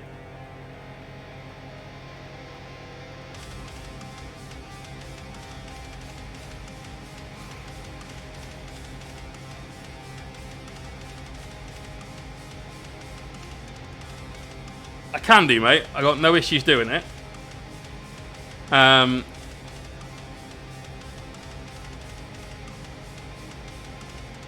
If you want them gold, we'll do them gold.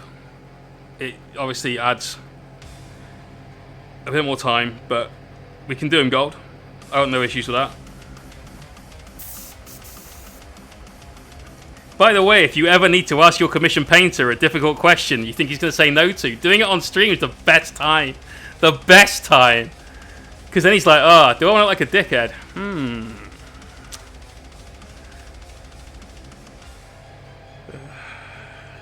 You know, Ben, when we finally get to Hellstorm 5, when it actually happens, and you and me play that grudge match game, and I clag the living shit out of your Necron army, just make it a good bottle of bourbon. Ben and I have got a bet on. Do I think it's worth it?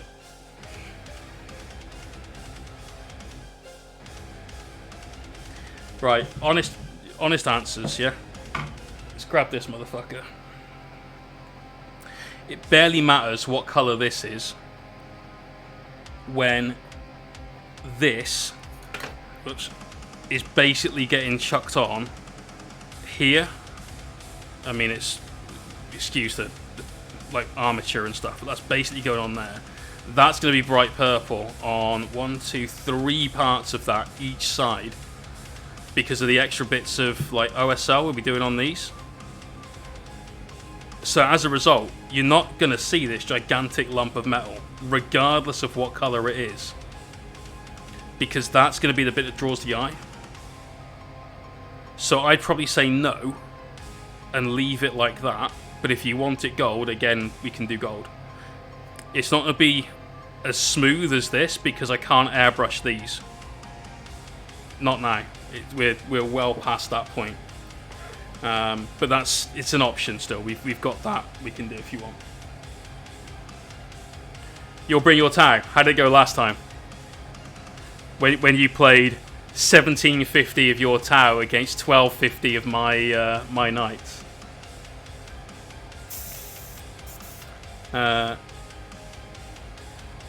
See, people are liking the silver, right? Cave to the peer pressure, Ben. Dude, I love you. I'm only messing. Like, if you want it gold, we can do it gold. If you want it bright fucking blue, we can do it bright fucking blue.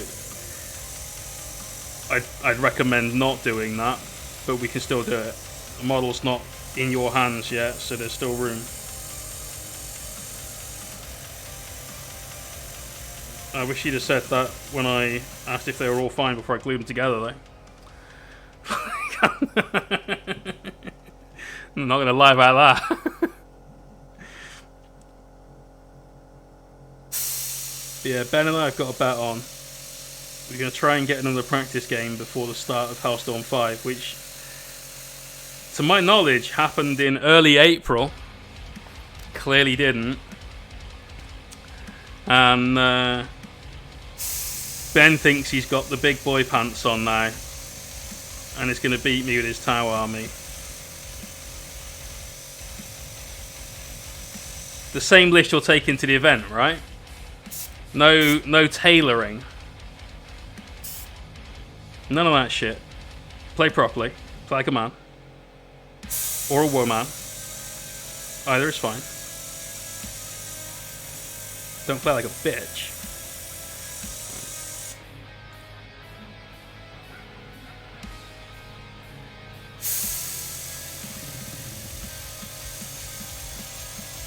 Bet got up there from originally like, well, alright, when I kicked your ass, you were buying the cigars this time.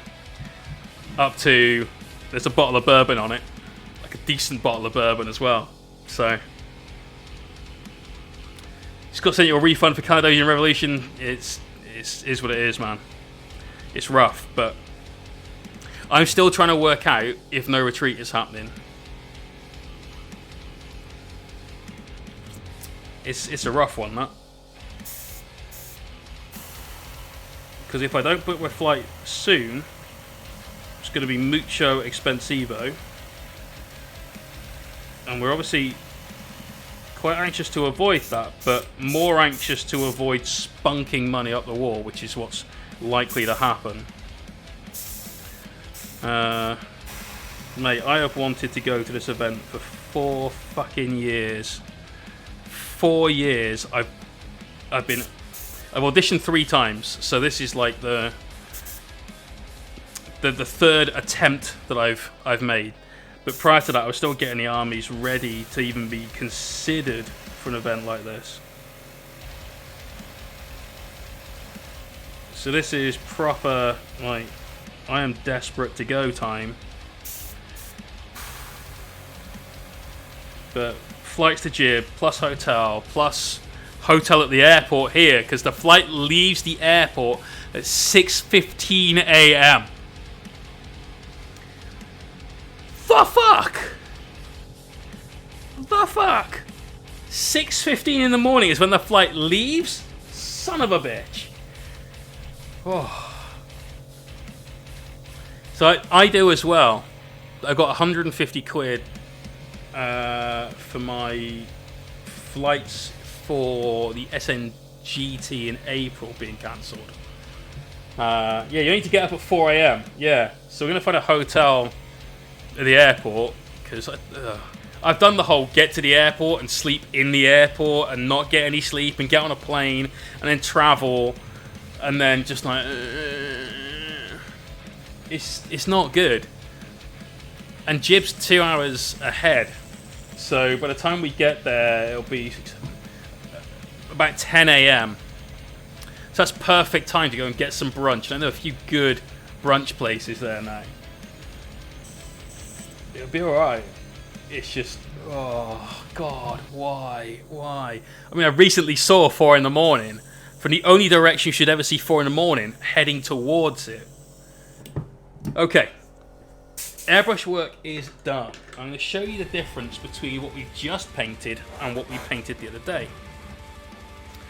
So if we grab that Doomsday Ark again, just look at these 2 power reactors.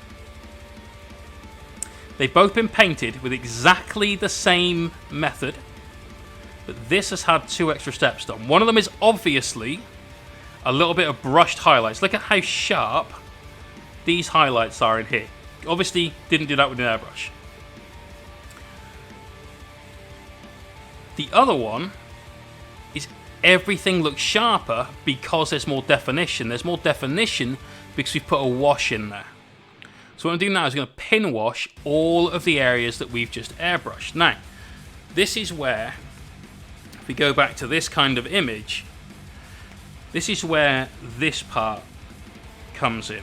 Alright, these are the bits under the table and around the very sides of it where light wouldn't get to. It would be in shadow because the light source is here, blocked by this. So we need to darken down those areas. It's very simple. All you do is you take a wash that's around the same sort of colour. Remember, you can always make your own washes. You can just get some purple and some black and pop that in there. This, to keep things nice and consistent throughout the commission, I've used it everywhere. So on the gaps between these little, I don't even know what they are, but I decided that this is a force field generator. If it isn't, doesn't matter. It's purple. Why not? But in these gaps, we put in some wash. Around some of the little areas in here, we put in some wash. And then obviously on the main gun itself, there's plenty of wash that's being used. So let's grab our wet palette. Chuck some wash down. Now you'll need a bit more of this than you would normally think, because you're going to waste a fair bit as you continually wash your brush to ensure you've got a good point. Now obviously we don't need to do anything around this crystal ball at the top or this one down here at the bottom, but we do need to do plenty around these areas. So let's start on the one that's a pain in the ass, which is the inside of this circle. Everything else is nice straight lines. Easy peasy. This, pain in the butt. So get right in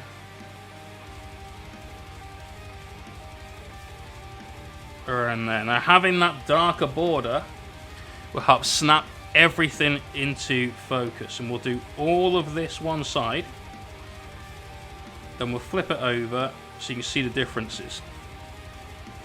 So with and without shadow essentially.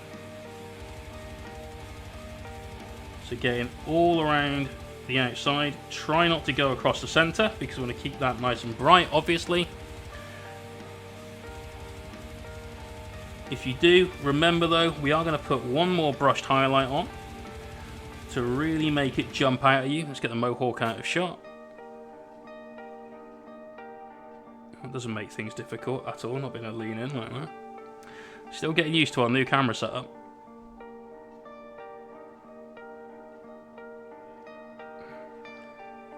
There we go, just getting those borders in. Just look at that in comparison to the one next to it. Just that little shadow makes such a difference.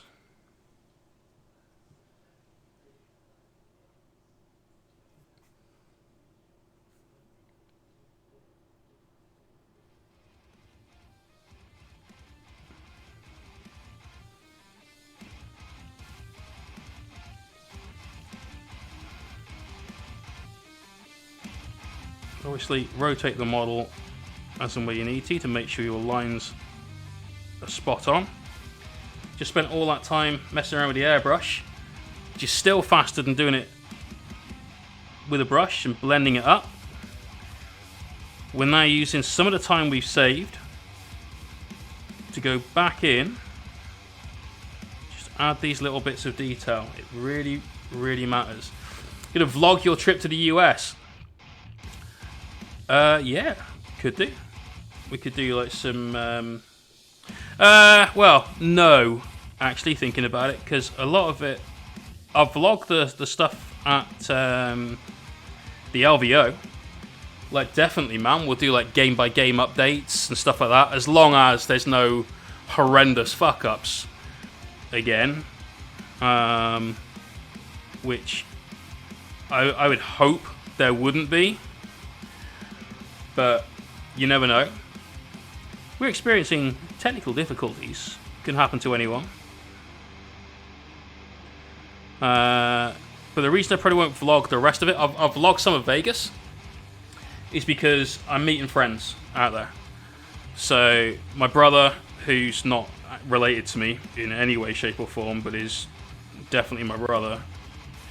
You know, sometimes you get those friends that ain't friends, they're family. Yeah, he's one of those. He lives in Colorado. He's coming down to Vegas, and might even join me in Miami as well. So when I'm hanging out with him, the last thing I'm gonna be doing is like Instagramming that shit, because there's no need. But anything tournament related, anything 40k related, any time where I'm just like chilling out by myself or whatever, we might do a little bit. If you guys are interested in that sort of thing, I mean, sure. I don't think I did anything that interesting. Pardon the noob question, but do you retouch the gold at all to sharpen any possible overspill from the airbrushing? No, the whole point of that overspill is this bit right here, yeah? So where we've got the brightest part of the candle, which is obviously the flame, which we're going to brush on in a second, up to the point where the light fades out. That bit where the light fades out is what we want on the gold. It's going to help bring in the illusion of that glowing effect. Now, if you did go too far, let's say that this bit right here was just purple instead of some of the gold showing through, then you could glaze back in the gold to achieve that effect. Obviously, that's where you're getting into the realms of may as well have done all of this by hand, but that's certainly what you can do. So, look at that one. Now look at that. They look totally different. And remember, a lot of the time, even among commission painters, this is what you'd get if you asked for OSL. This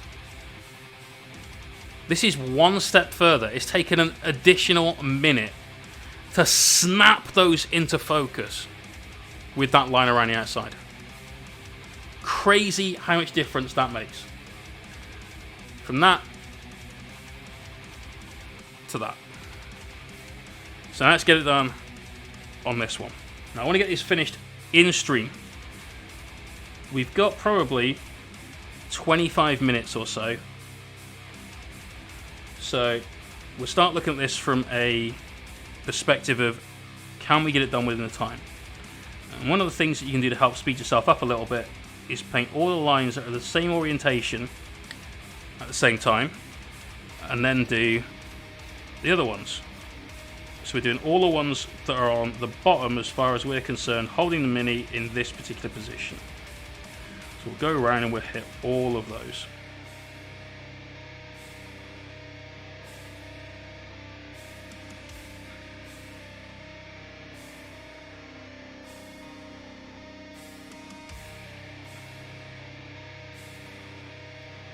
Then we'll flip the Mini and we'll do all the other sides. Again, work all of the opposing sides of those. A lot of time, being a commission painter is all about being efficient with what you're doing, as well as obviously doing it well. If you don't do it well, people aren't going to respect your business. They're not going to come to you for their artwork to be done. If you're not efficient with it, then you're not going to get many jobs in the space of time you want. And certainly if you're trying to do it as your sole source of income, which I wouldn't recommend anyone do unless they're incredibly talented, frankly, then you need to have that efficiency. Otherwise, like I said, you're not going to get many jobs through, you're not going to get paid very often, your client's going to be less than impressed about the wait times they may have to wait.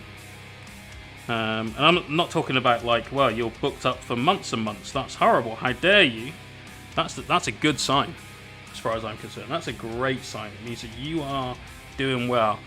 But when you get a job and you quote, I don't know, 2 weeks, and those 2 weeks become 2 months, that's not ideal. So trying to find ways to make your painting efficient is pretty key. Right, there we go. Quick set of shadows on that side. Just getting those recesses. These look fucking spot on now. Very different to how we've got some of this. This looks very fluffy and fuzzy, a little bit glowy. This looks good. This looks cool. Looks cool because we've got that contrast in there. So, now let's work down here. We're going to do the inside of these lines. We're going to do just in around the bottom, especially around these upright parts, the little pillars that we've got going on.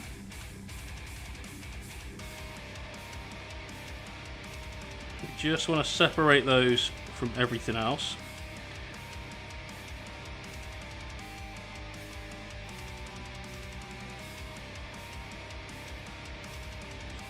And then finally turn this one by doing it along the bottom of there.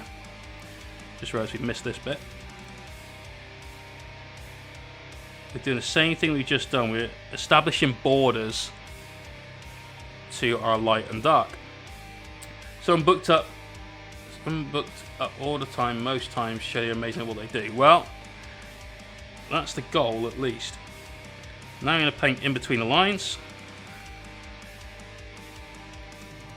And when we come to do our brushed highlights on this, we're actually not going to be painting anything on these power cells. And I'll explain why at the time, but it makes it even more important that we do get these recesses nice and dark. We need to up the contrast levels of these. And what we don't want to do is paint our wash all over the whole thing. If we do, we'll tint the colour of our power cells, and because we're using a darker wash, we'll just dampen down the vibrancy that we've got on the cells that we've already put in place. So if we put our wash over this bit of pink, for instance, start looking very, very dark indeed. I'm going to get our wash in here, and here. Looking for anywhere that the light can't really get to, but may have any kind of reflective sort of pick up on. So look at the top of that one. Now look at the top, well, now the bottom of that one, I guess. Yeah, you can see that difference. Totally didn't just drop that. It's After Effects, special effects, there you go. These are a pain in the ass to paint, by the way. If anyone is thinking of starting a Necron army, wait till the new shit comes out, and you may not ever have to go through the pain of painting a fucking Doomsday Ark, I'll tell you. And don't ever stream it, because this is an absolute motherfucker to get on screen. Quick, look over there! Is it a bird? Is it a plane? It's a Doomsday Ark being thrown through the air at high speed.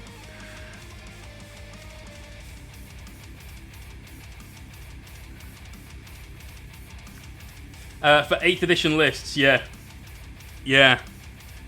If you're looking at a Necron list, 3 Doomsday Arks, 3 Quassons, some Immortals, because you need them battalions, some Wraiths and some Destroyers. They're pretty good units. Right, there you go. Look at that. That's nicely washed out. This side, much, much less so. So, now we crack on with these bits.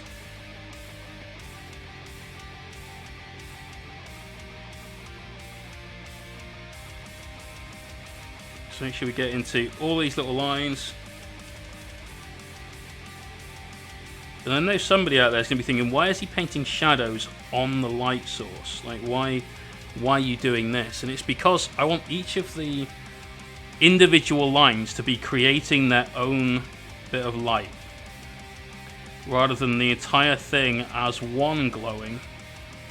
Each one of these little cables to be glowing from the inside. So we're painting these little bits of shadows on there, which don't take long, as you can see, but do have a pretty magnificent effect. They change it a lot. You're getting that extra bit of contrast, which is helping that illusion of light to work. I was going for 3 in my army, so glad they're bringing new stuff out. I mean, bear in mind that if your opponent makes you move with these things, they're absolute garbage. And if you get a clear shot, you won't have a clear shot for long, so you have to take out what you're shooting at. But I have rinsed through these things at a table before now. Gatling cannons do so well against them. Thermal cannons, usually not so hot. But the trick is, you target one, they use atomantic shielding so they can ignore the damage on the result of whatever damage you've done, or less, rather than just less. So damage to weaponry doesn't do quite as much damage. In fact, it's reduced in effectiveness by 17%, nearly. But as soon as you start making your opponent move with them, that's it, game over. You just rinse them. Helverins are so good at killing these fucking things. So good. Looks like you were painting... I think that's meant to not say Dilla, put it that way. It is bright purple. It doesn't rattle very much. A massager. We'll go with that. Although I don't know what you're talking about, mate. Clearly, it's a candy cane. You know, goes that way up. You hang it on your Christmas tree and your mantelpiece and all that jazz. I did have them hanging from the lighting rig at one point just to make sure that the oils were drying without them being in contact with anything else. So, you know, there's that. Watching a Siegler and some other dude, I forgot the name, I think 3 patrols would actually be super strong for most armies in 9th. Was it John Damaris? Or maybe even Nick?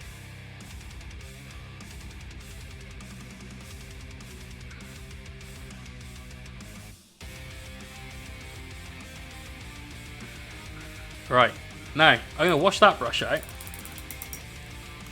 You want a Necron transport to be viable, you want a pirate boat first. A pirate boat fleet, rather. Gonna grab... Bloody hell. That was on there. Gonna grab one of the oldest of my brushes, which is the gold one, to paint all these. And the reason behind that is because we're gonna be sort of jamming this wash in place. So, because I'm trying to get down into all these crevices, I don't want to blunt the tip on my freshest brush. That's how you wear through them quite quickly. So we're switching to this one that's had plenty of use, just to lay those shades in there.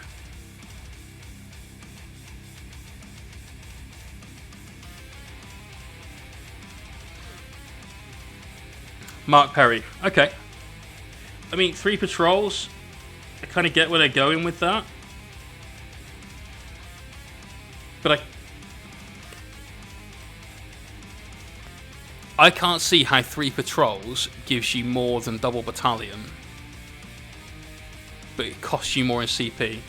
So if you've got a link for that, I'd be super interested in listening to it. If you could fire at me over in Discord or something, man, I'd love you forever.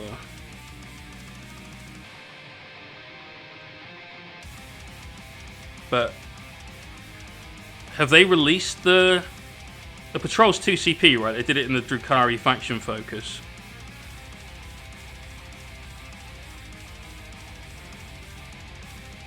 Three patrols would work for fitting in all 42 Space Marine HQs, yeah, alright. So we're using some purple ink, purple tone from the Army Painter. If I'm going to use a wash that's pre-mixed, like a pre-bought wash, rather than make my own, I'm almost always going to use theirs. Now you don't need to use purple, you don't even need to use a pre-bought wash, you could use dark blues for this, that would work quite well. You could just use black, although it would be a little bit too striking. But the whole point of this is that it really darkens those recesses down. So the end of today's Art of War game. Okay. I honestly don't watch any battle reports at the moment. So I haven't seen any of the Art of War stuff. I really should be watching it, but just want to fucking play 40k, man. I know it's a whingy little shithead thing to say, but I have missed fucking, I don't know, 11 events. It's just, Right, let's rattle through these. So let's just do all the Santa lines, then we'll do all the next ones, and so on and so forth. We'll go back to trying to get that efficient painting style in. So boom, boom, boom, not quite, boom, there we go, boom. So you missed it, I wasn't getting to anything like the number of events you were, mate. That was my social life, basically. Like, don't get me wrong, I've got friends that I'd hang out with here and there, but that's how you'd go off and meet new people. A lot of people would go to gigs, or go to the club, the pub, whatever. That's their primary mode of meeting new friends and stuff. For me, it's going to events, playing 40k, talking about toy soldiers, getting the fucking beers in. Like, half of the people in the chat that I know from real life, I met at events. In fact, way more than half. So, you know. Fights that I played this year, got all the 3 games in. That sucks, man. That sucks. I've had 1 game since February. 1 game since February. That's crushing, mate. Crushing. Right. So you can see, after we've done all of those washes, how much of a difference that's made. But we've still got 1 step left to take. And you guys know what it is. We talked about it. But if we bring these two back together, the difference between them is a lot less. But this one, still much sharper. Look at those tiny little highlights we've built in now on that power cell. Now I do exactly the same thing on this. So that is a mix of everything we've put through the airbrush in about the same quantities as well. Then you just take a little of our brightest tone, which in this case is that Menoth White highlight. Add that into the mix. So it's just one tiny step brighter. Get it nice and thin, so I'm just thinning that down. Now you're not looking for a glaze. You're not looking for a wash, you're just looking for nice thin paint. You know, the housemate that plays 40k. Ben does not play 40k against me. We played one game, which was about 2 weeks ago, maybe 3. I took the Custodes I painted.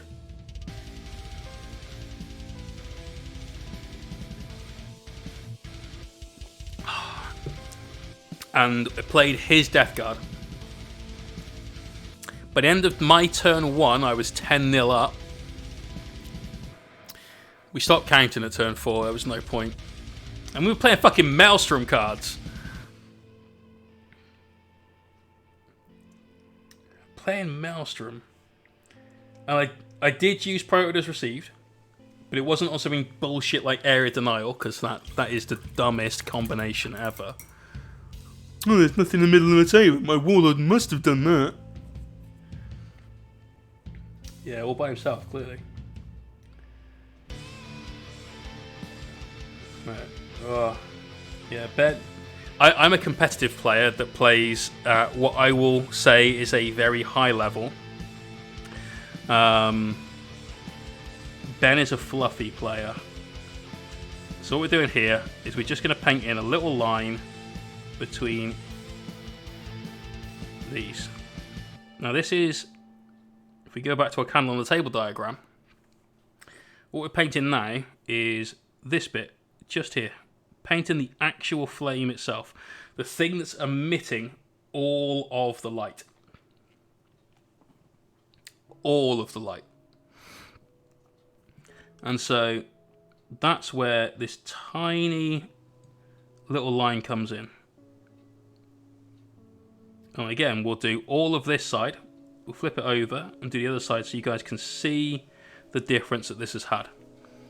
For a very small time investment as well. So, as we've said several times throughout today's stream, a lot of commission painters and a lot of normal painters will do essentially the first part. They'll get the airbrush out and they'll throw paint at the mini with it and go, cool, I've now done OSL. Everything glows, therefore OSL achieved. They've just earned the bronze medal of fucking OSL. That's it. So, there's one side. That took all of, if we weren't talking, realistically, 30 seconds. There's the other side. This looks good, don't get me wrong. Looks nice. But it doesn't look like that. At all. This is like silver medal OSL. Obviously got a lot more you can do from a technical standpoint, but to keep things nice and simple, easy to accomplish for anyone can do this. Just that highlight takes that to that for no real effort. Anyone can do that. Keep your paint nice and thin, keep your brush nice and sharp at the point, and then just pop in a little highlight.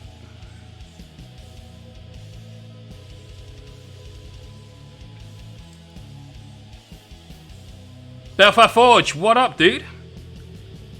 Get a shout out for this man if you can, please, guys. Total boss. So my buddy Dick that won the night kit you sent over is now looking at a Chaos Knight army for 9th. He's very, very happy with that. I'm still just waiting to be able to see Nick so I can give him the night that he won. Thranus. Close. Breaker of Stars. What a fucking name. There you go. Super, super simple to do.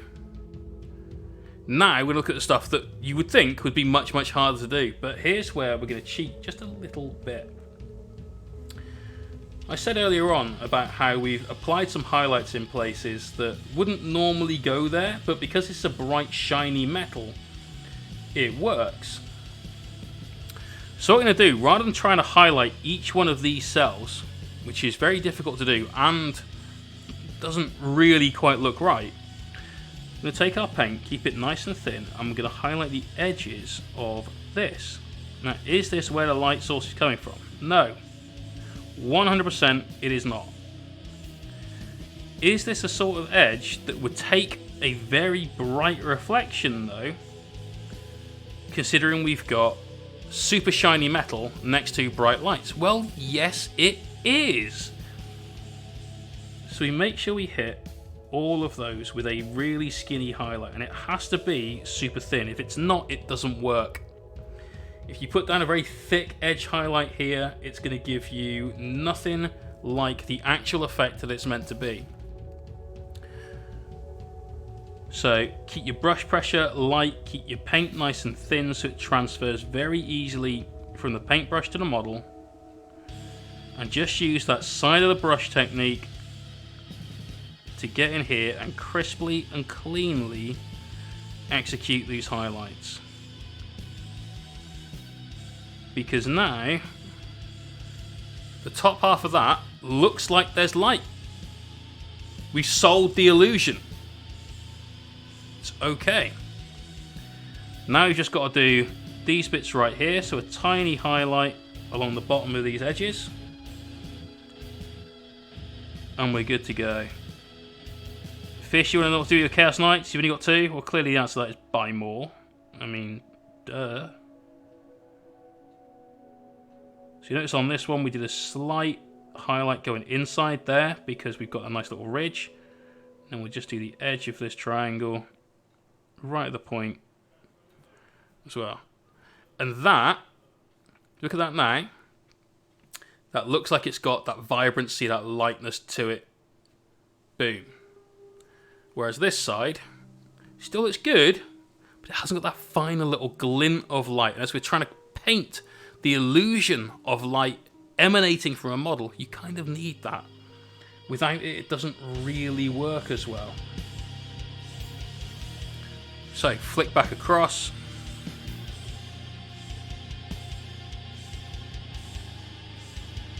Do the same this side. Fish, I think anyone not running pure Knights is going to struggle a little bit.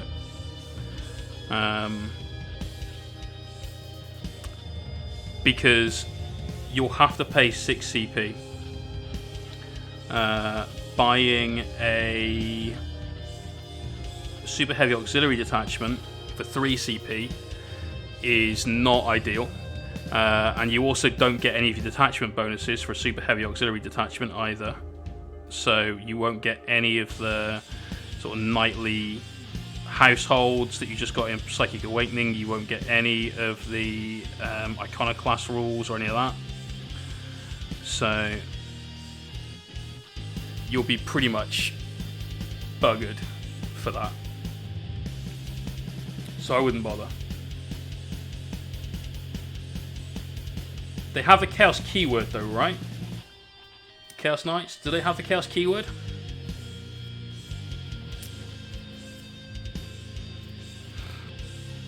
So there you go. One side of that done. Look at the difference between that bit and that bit. Literal light years apart. We'll go with that as the pun of the day. So again, nice skinny highlights on the verticals. Do these as well, stay efficient.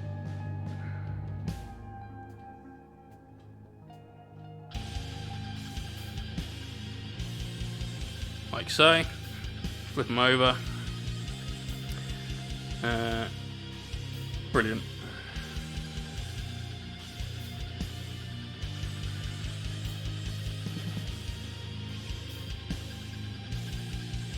do these. Now, obviously, if you do paint one of these lines a little bit too thick, and I'm not going to fuck it up on purpose just to show you guys, he says, knowing he's probably going to fuck it up now by accident instead.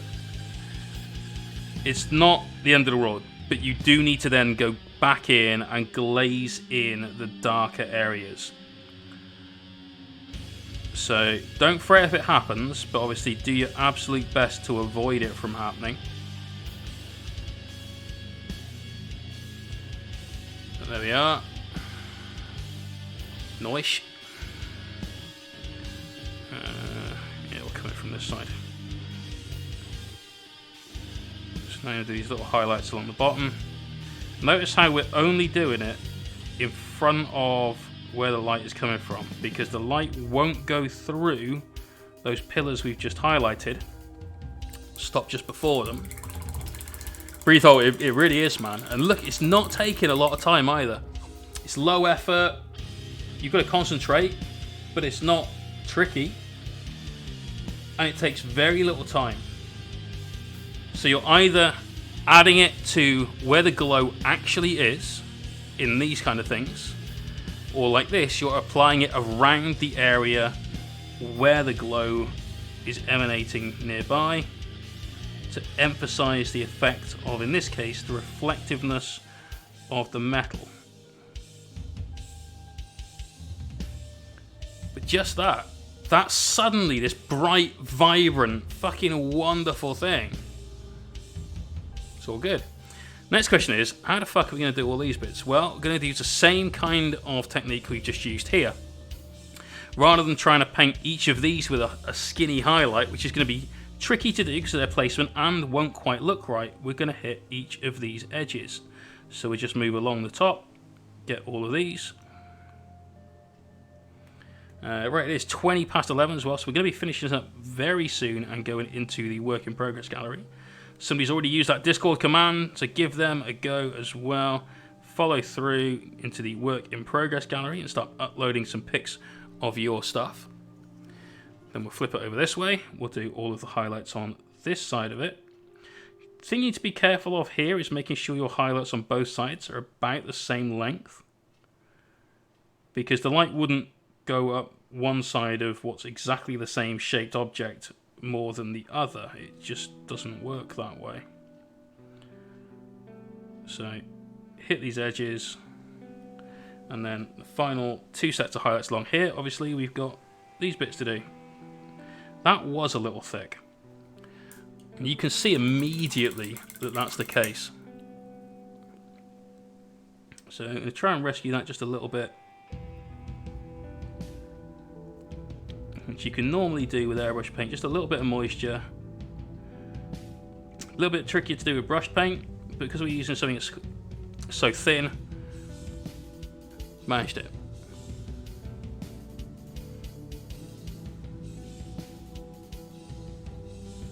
Just thin this mix down just a little more.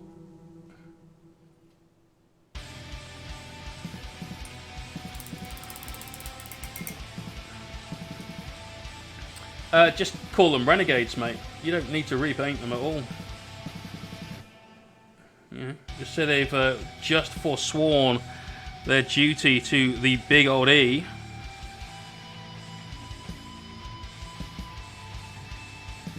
And they are now seeking warfare for the Chaos Gods. Alright, last set of highlights done this side. 1, 2, 3, 4. A little bit trickier around those because we've got this extra bit of metal that sticks out. Don't want to hit that. Right. So now look at this side. Got these super sharp, bright highlights on there. Look at that side. The only difference is what? 1, 2, 3, 4, 8. 8 by 4 is what? 32 brush strokes is the only difference between these two things. Spectre! What up, dude? Liking your fabulous bill. Want to run your Castellan again? I want them to not be 700 points. If they weren't 700 points, I might consider one. Blast weaponry, probably not going to be on the plasma cannon. Almost certainly not going to be on the volcano lance. Might be because it's on the shadow sword and it's basically the same gun. Almost the same gun, let's be honest. But it's 700 points. If that doesn't go up and everything else does, then okay, it's had essentially a points drop. But it's such a bag of shit. The top cannons I could see having blast. But I can't see either of its arm guns really getting blast. If it does, it makes it a little bit better. And I have got one, it just needs weathering.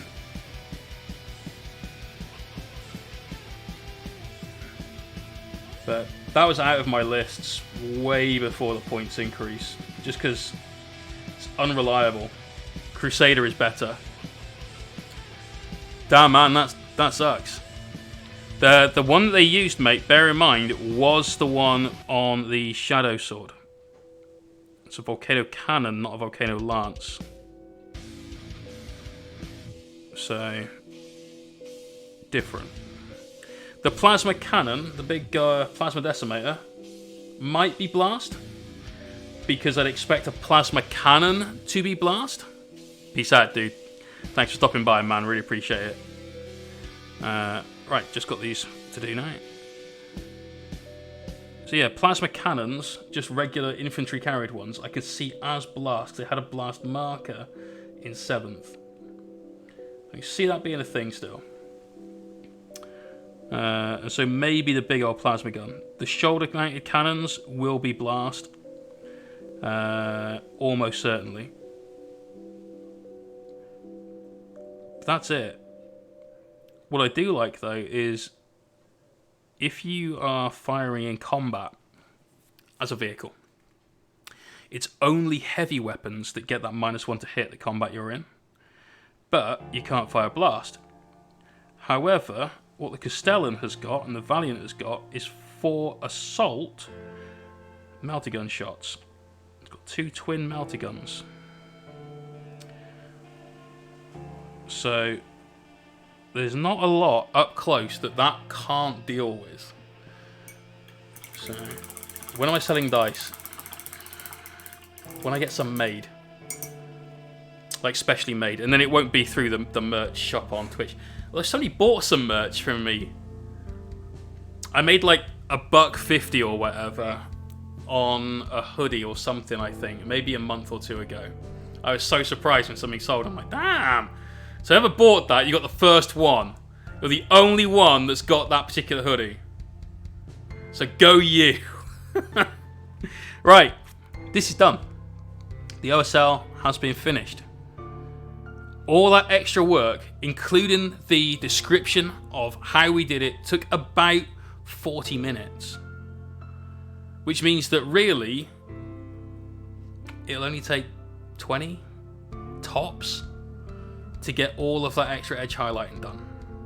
Yeah, we have smashed through all of that in that length of time. It's taken what was already an okay looking OSL effect using just the airbrush on these to this absolutely brand new level with no real effort.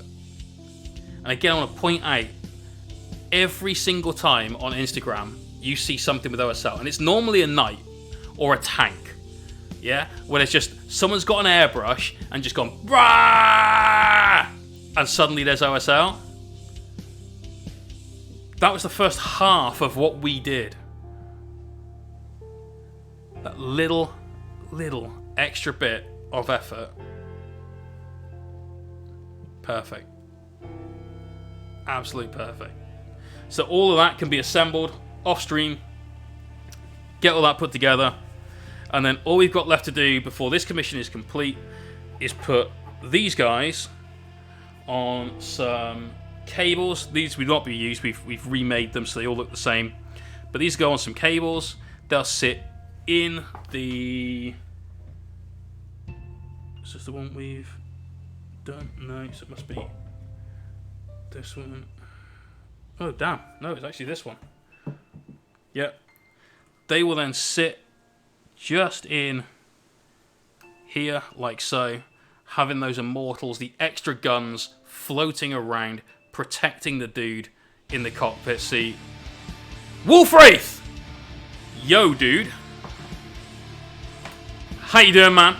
Good to see you. As you can see from my terrible diagram, we've been doing OSL tonight. We did all the purple shinies on this guy. Showed everyone how to do the easy steps with the airbrush and then the important steps with a brush. How are you doing though, man? How is your stream?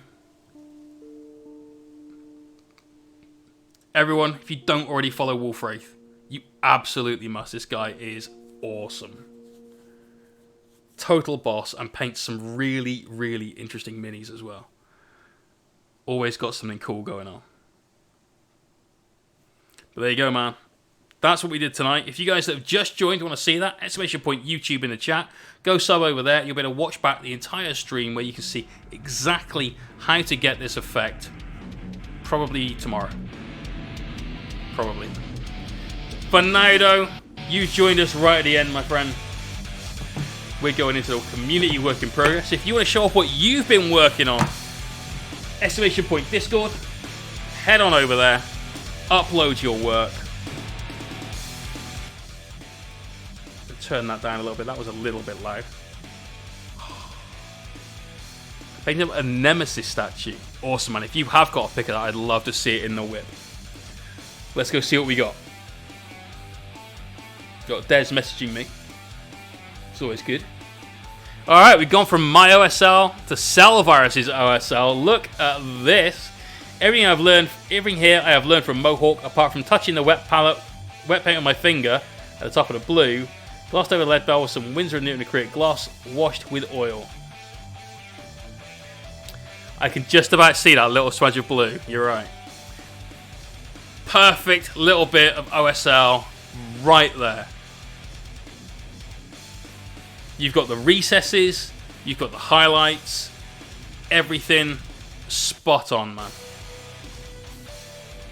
See? See? Super cool. Super easy. We love it, mate. The plasma conduit terrain stuff that GW has got some awesome potential for this sort of thing. Great work, mate. Great work. Now what you need to do is go over the rest of the metal and just grind it up a little bit in places. You've got this amazingly interesting blue bit. Everything else is kind of a canvas that fades into the background. Maybe get some powders, get some like nice orange pigments. Oh, okay. I'll wait. I'll reserve judgment now. Let's go on to Demon Badger with his awesome looking Thousand Suns dread. Pretty much finished this. Gonna go back in a week or so of fresh eyes and check for imperfections, etc. Oh, I love that blue. That is a strong blue. I really like the hieroglyphs, the inset details on the shoulder pads. They look sick. The Volkite's cool as fuck. And that little curved Kopesh is absolutely spot on. I think you could do more to the base. You've got this amazing Dreadnought that's full of character and full of extra detail, and you've got a base that's... well, not. That sounded super harsh and dickish, but you could definitely add a little bit more there. Other than that, only sort of points to sort of focus on maybe a little bit more. Your cloth, the blends on that could be a little bit smoother. Just glaze out some of those transitions that are really just even out a little bit more. I think that'd be good. Breathe hole, peace out, dude. Good to see you again. Thanks for dropping by. But you've done great, man. I love that blue. Armies that are bright coloured absolutely do it for me. So this guy on the table, gonna look spot on. Right, that's and there's. Light is crap in my kitchen, so 2 different photos. These are the berserks I did. Never got around to painting them, as I put my cows on the back burner a while ago. You're right, there's not a lot we can see from that photo, but they look cool. They look super cool. Here we go. Flash mode engaged. Kapow. Nice, man. I do like those 40-year-old heads. They look a lot better than some of the plastic ones, where you've got that kind of mongrel berserker head in there every now and again. The one with the skull face just looks gopping as well.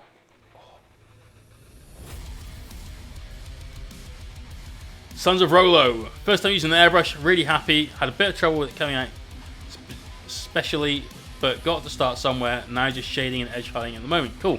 I saw you put these in earlier on. We were talking about how to shade them. It looks like you have done. So just getting those shades in. Looks like you've done it on the... Either you've missed the shoulder pads, or you haven't done the shades at all, actually. Let's see the other pic, just in case we can get a better... maybe you haven't then.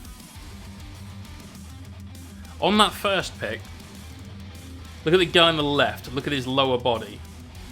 Like, it looks like you've really got the shades in there.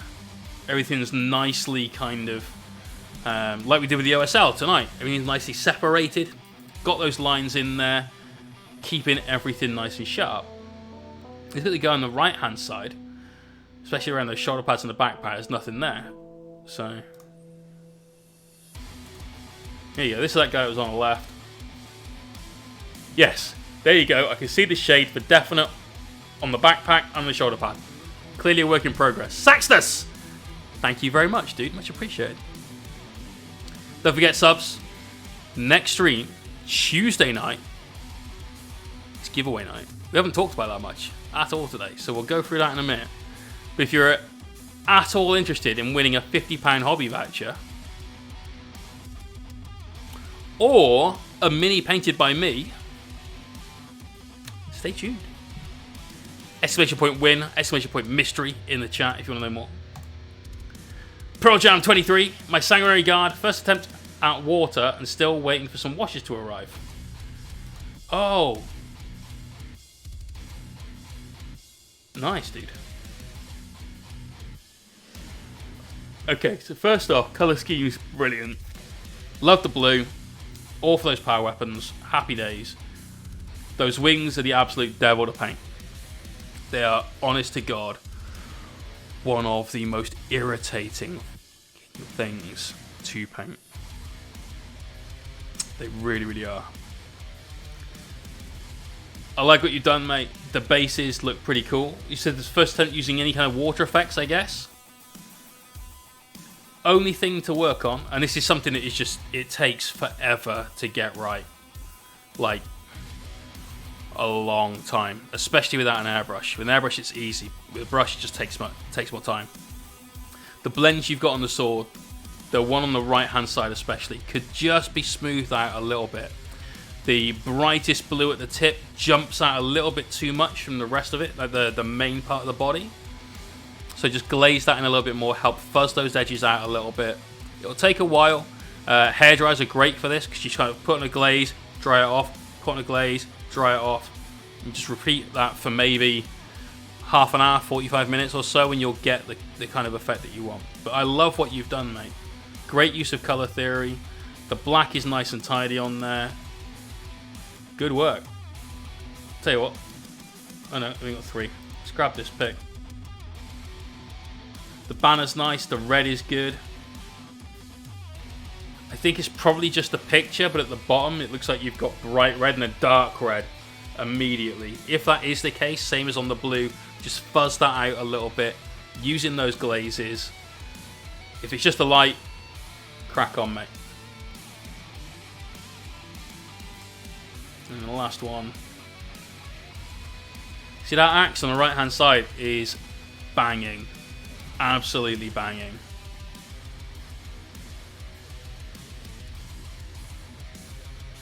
With the water, did you use the resin like we did on the weekend stream? Or is that something else entirely? Because it adds something to the base. And you've done the same sort of technique I do, where you just build up a little bit with your basing material, so you've got like a crater or a puddle or something along those sorts of lines. And it adds a lot. It's tricky to do on a 32mm though. That you don't get a lot of space to play with. So UV resin, nice mate. Fucking pongs, right? Properly stinks. But it's good, dude. I think you've done a great job there. A little bit of tidying up with your glazes, but otherwise, smashing it. Right, Crazy Anked. Painting his librarian. Dude, this guy needs to go and like wash his cloak a little bit. He's gotten a little bit dirty. I do love it though. Again, nice strong blue sword. Got a little bit of OSL going on there on the hands and the eyes as well. Big fan of that.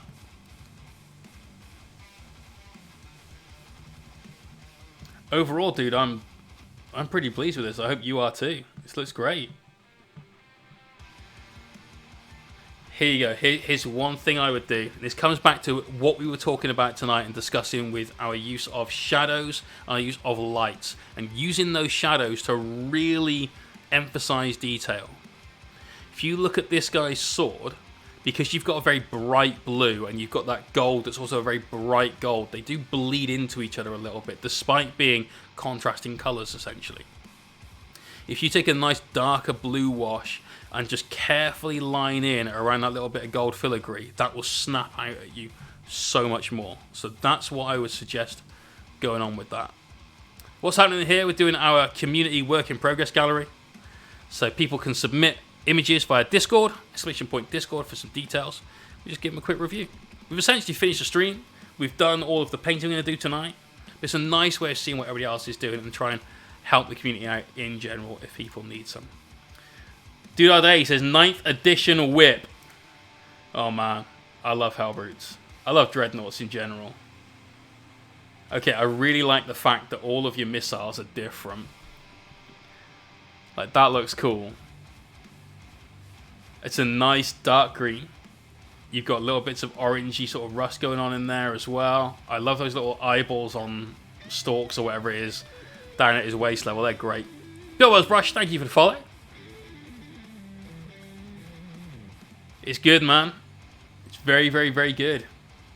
Also, I like the fact that the green on the base isn't that horrid, absolute dog shit GW technical paint. This has got life, it's got power, it's got vibrancy, it's got all those things that we look for in a paint job, and it's brilliant. The mini you've painted in very muted colours, that bright green on the base, elevates the whole thing. Spot on, mate. What have we got here? Got some Death Guard.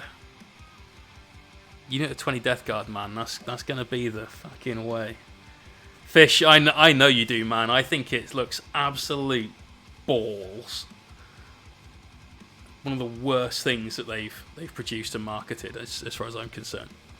Because it goes on flat and lifeless. That's it. So these are cool. I love the play spear dude at the back. And a man running with the grenade. He looks sweet.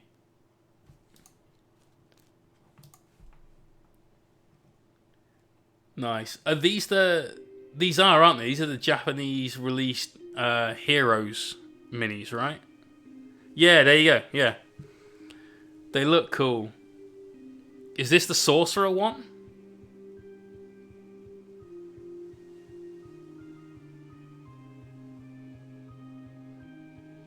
Very, very slick though, man. Oh, here we go. Another pick of the Hellbrute. There you go. You can see on there a little bit easier. Some of those little blemishes of orange around the green, providing that extra bit of contrast, making sure that colour palette is working. It's good, man.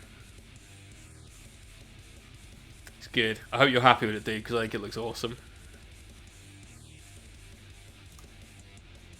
Right, Rocky. My shitty lighting / camera is driving me crazy. I did some work today. Okay. Are the wings staying pink? Just a standard bearer. Okay. Because if the wings are staying pink, I think you need to expand your colour palette a little bit more. Everything looks too much of one colour. I'd probably bring it right back up to white. You could leave the pink in there in your recesses if you want and build it up. But if you really, really want to make it stand out, then paint them all in a very, very, very pale blue. And then work up to white from there. Also, why is it an intercessor with sanguinary guard wings? That's the part I'm mostly confused about. Dude says, yes, my best painted army. Just need to switch all my bases to black edges. Now for 930. Yes! Black base rims for the win. I like the reds you've got, though. Everything's very shiny at the moment. Obviously, you've either got or going to do some oil washing on there. Looks like you've done some oil washing, actually. I'd definitely give him a matte afterwards, but pink's a shade, it's going up to white. That's fine, dude. But why is it an intercessor with those wings? Please answer me that one, because that's confusing as fuck.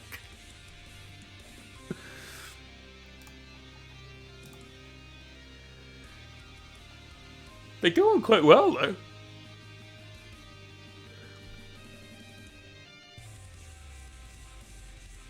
No, they fit pretty flush.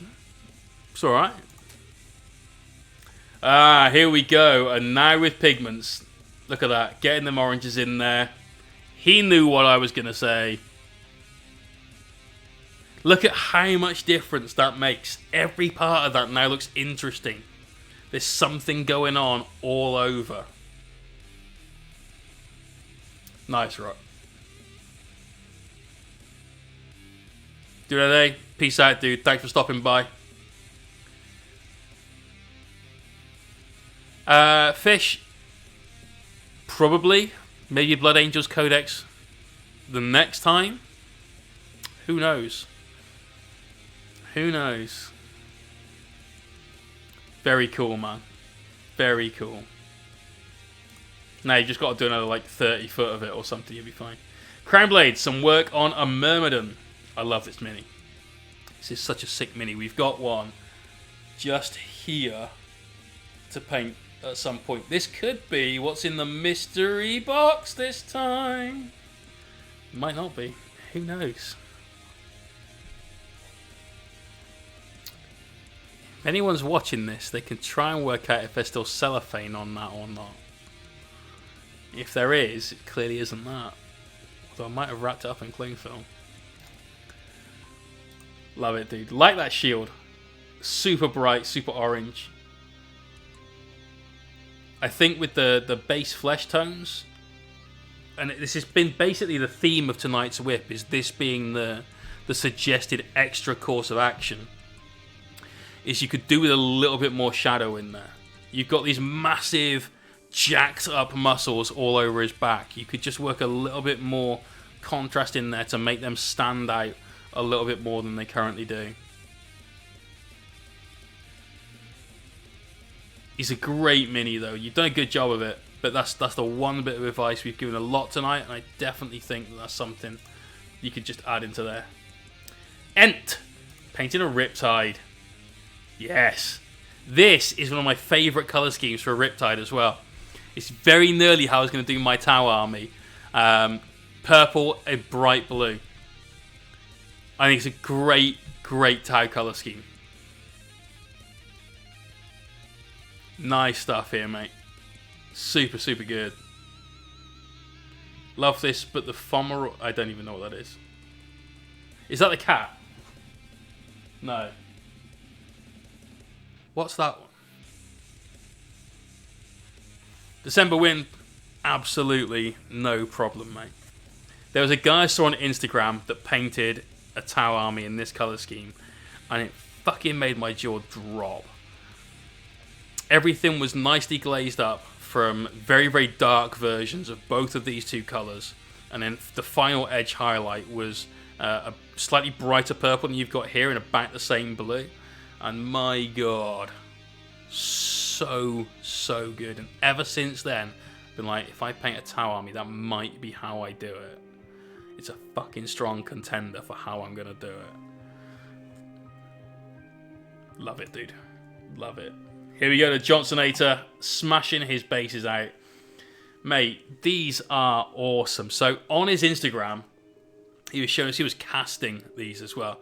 So if you want a set of these bases, message Lee. Also, can I just say that that is a very, very strong chutney game that you've got going on there. That's a damn good tasting chutney.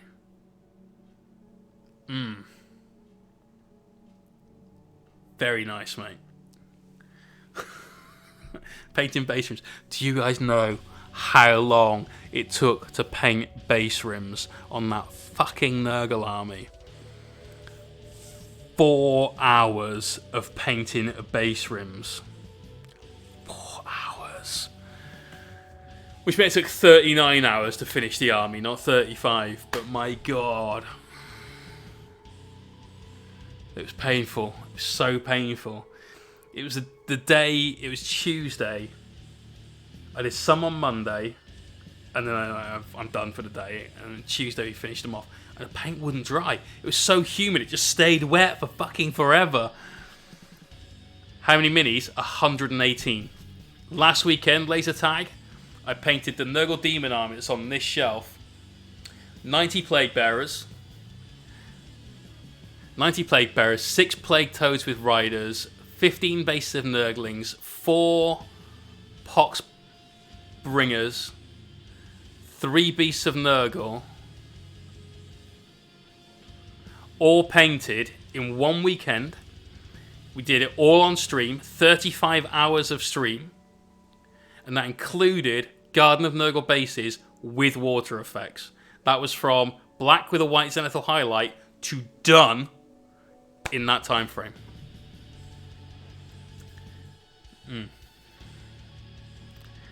Bigleton, you're banned. Get out. Oh god, it was rough, but we got there. It was good. Right, Wolfwraith. This is holy fuck.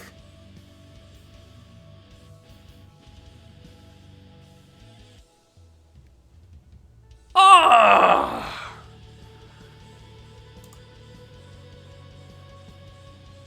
Dude. He said Nemesis. I didn't even think about this. Oh, man. Fucking sick.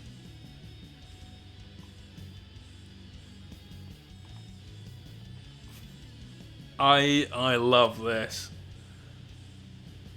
I love this. Hey, most of the footage is up there. I need to put the rest of it up. I just haven't got round to it. Like, having a short week at work has meant that I've had to do a lot of work in those 3 days, so I just basically haven't stopped working.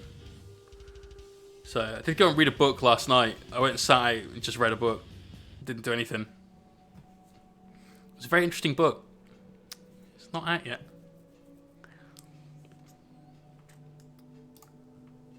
That's fucking sick, though. Balefire Forge updated the OSL a bit and wanted to check it when not directly under lamp. So I've also been doing some drawing.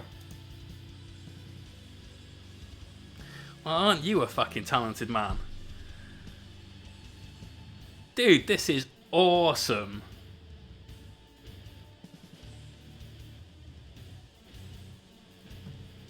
Fucking love that.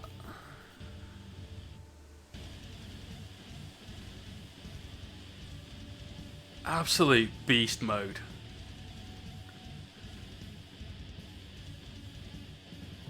Fucking legend, mate. Absolute legend.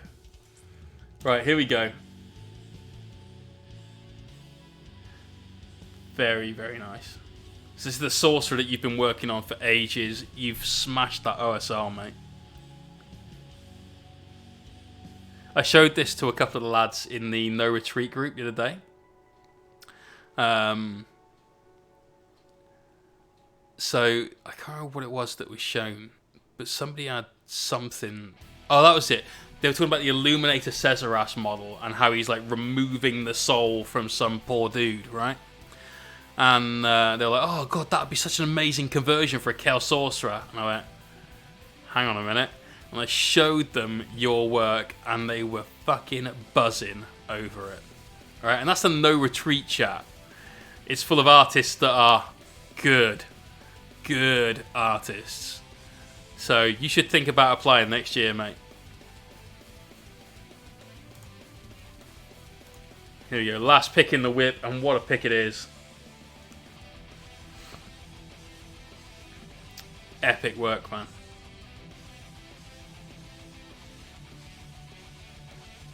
Epic work indeed. Built back in 2017. Well, you've taken your time on it, that's for damn sure. It'd be so easy to have that looking just awful. Yeah, there are a lot of ways that could have been messed up, man. It was a high risk toy soldier, but you've carried it out beautifully. Like, can't fault it at all. Smashed it. Good work, dude. Right, that brings us to the end of the show. So, this is what we worked on tonight. If you want to see the rest of the video, to see how we achieved this purple glowing OSL, it's going to be on YouTube within the next day or so. So, do go and check it out there if you've missed that part of it. Things to mention going forward. Every month, we do a minimum of 2 giveaways. This month, I think we will have done 15. Not bad, right? Not bad.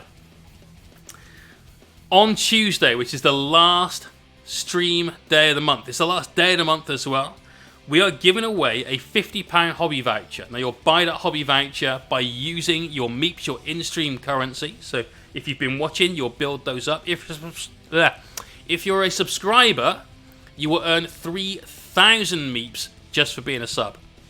So, definitely a reason to sub. Now, the other reason to sub is because every month we also give away a mini that I will paint for you. So, here we have the first 2 choices this month, and there's always 3.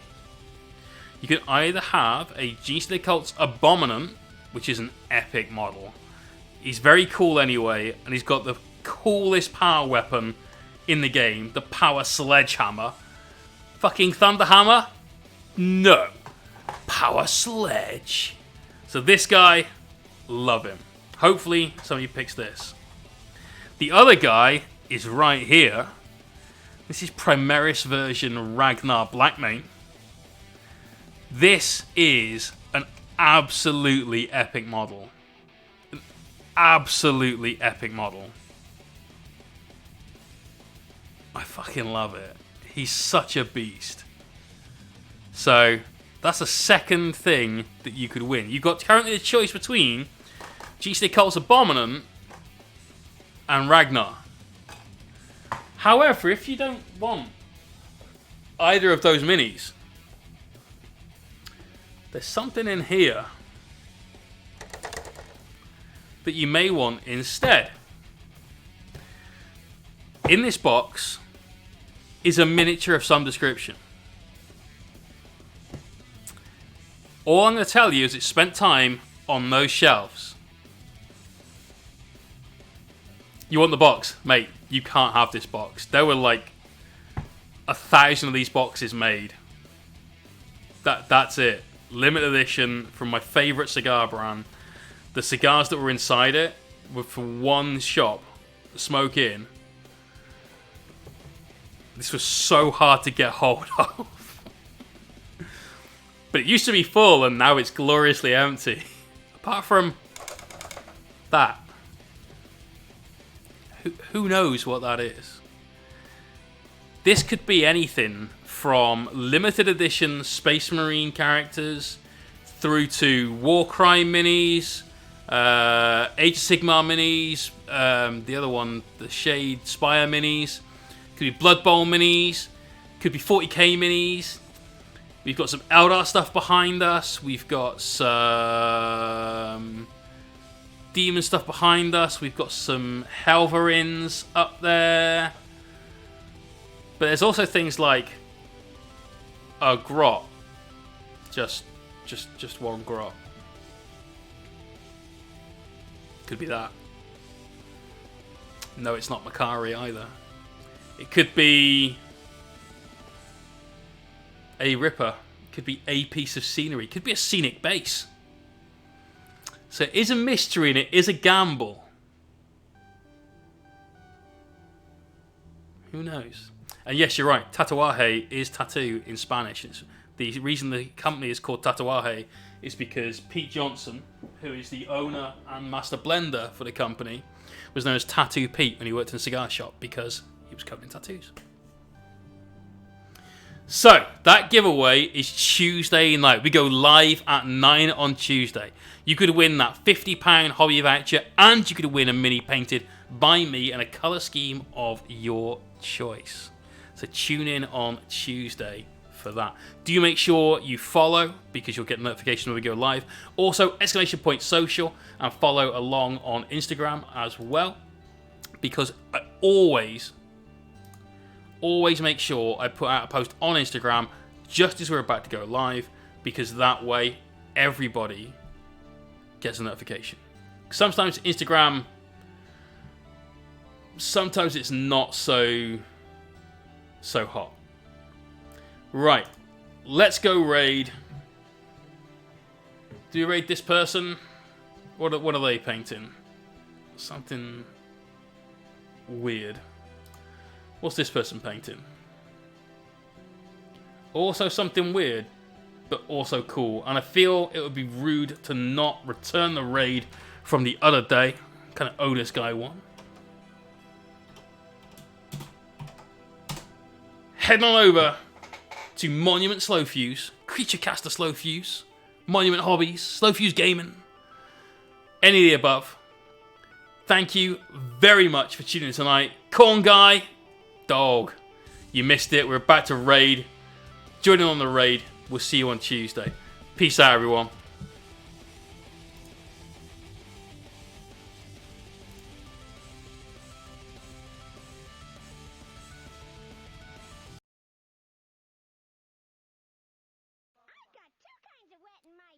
Two kinds? Mohawk, what's happening? How the hell are you doing? Good to see you. Got a chance to go sit in with Mohawk the other day for a bit. Howdy, howdy. Welcome, everybody. We are doing some paint on the Privateer Press Totem Huntress collector's model. That is the 75mm version of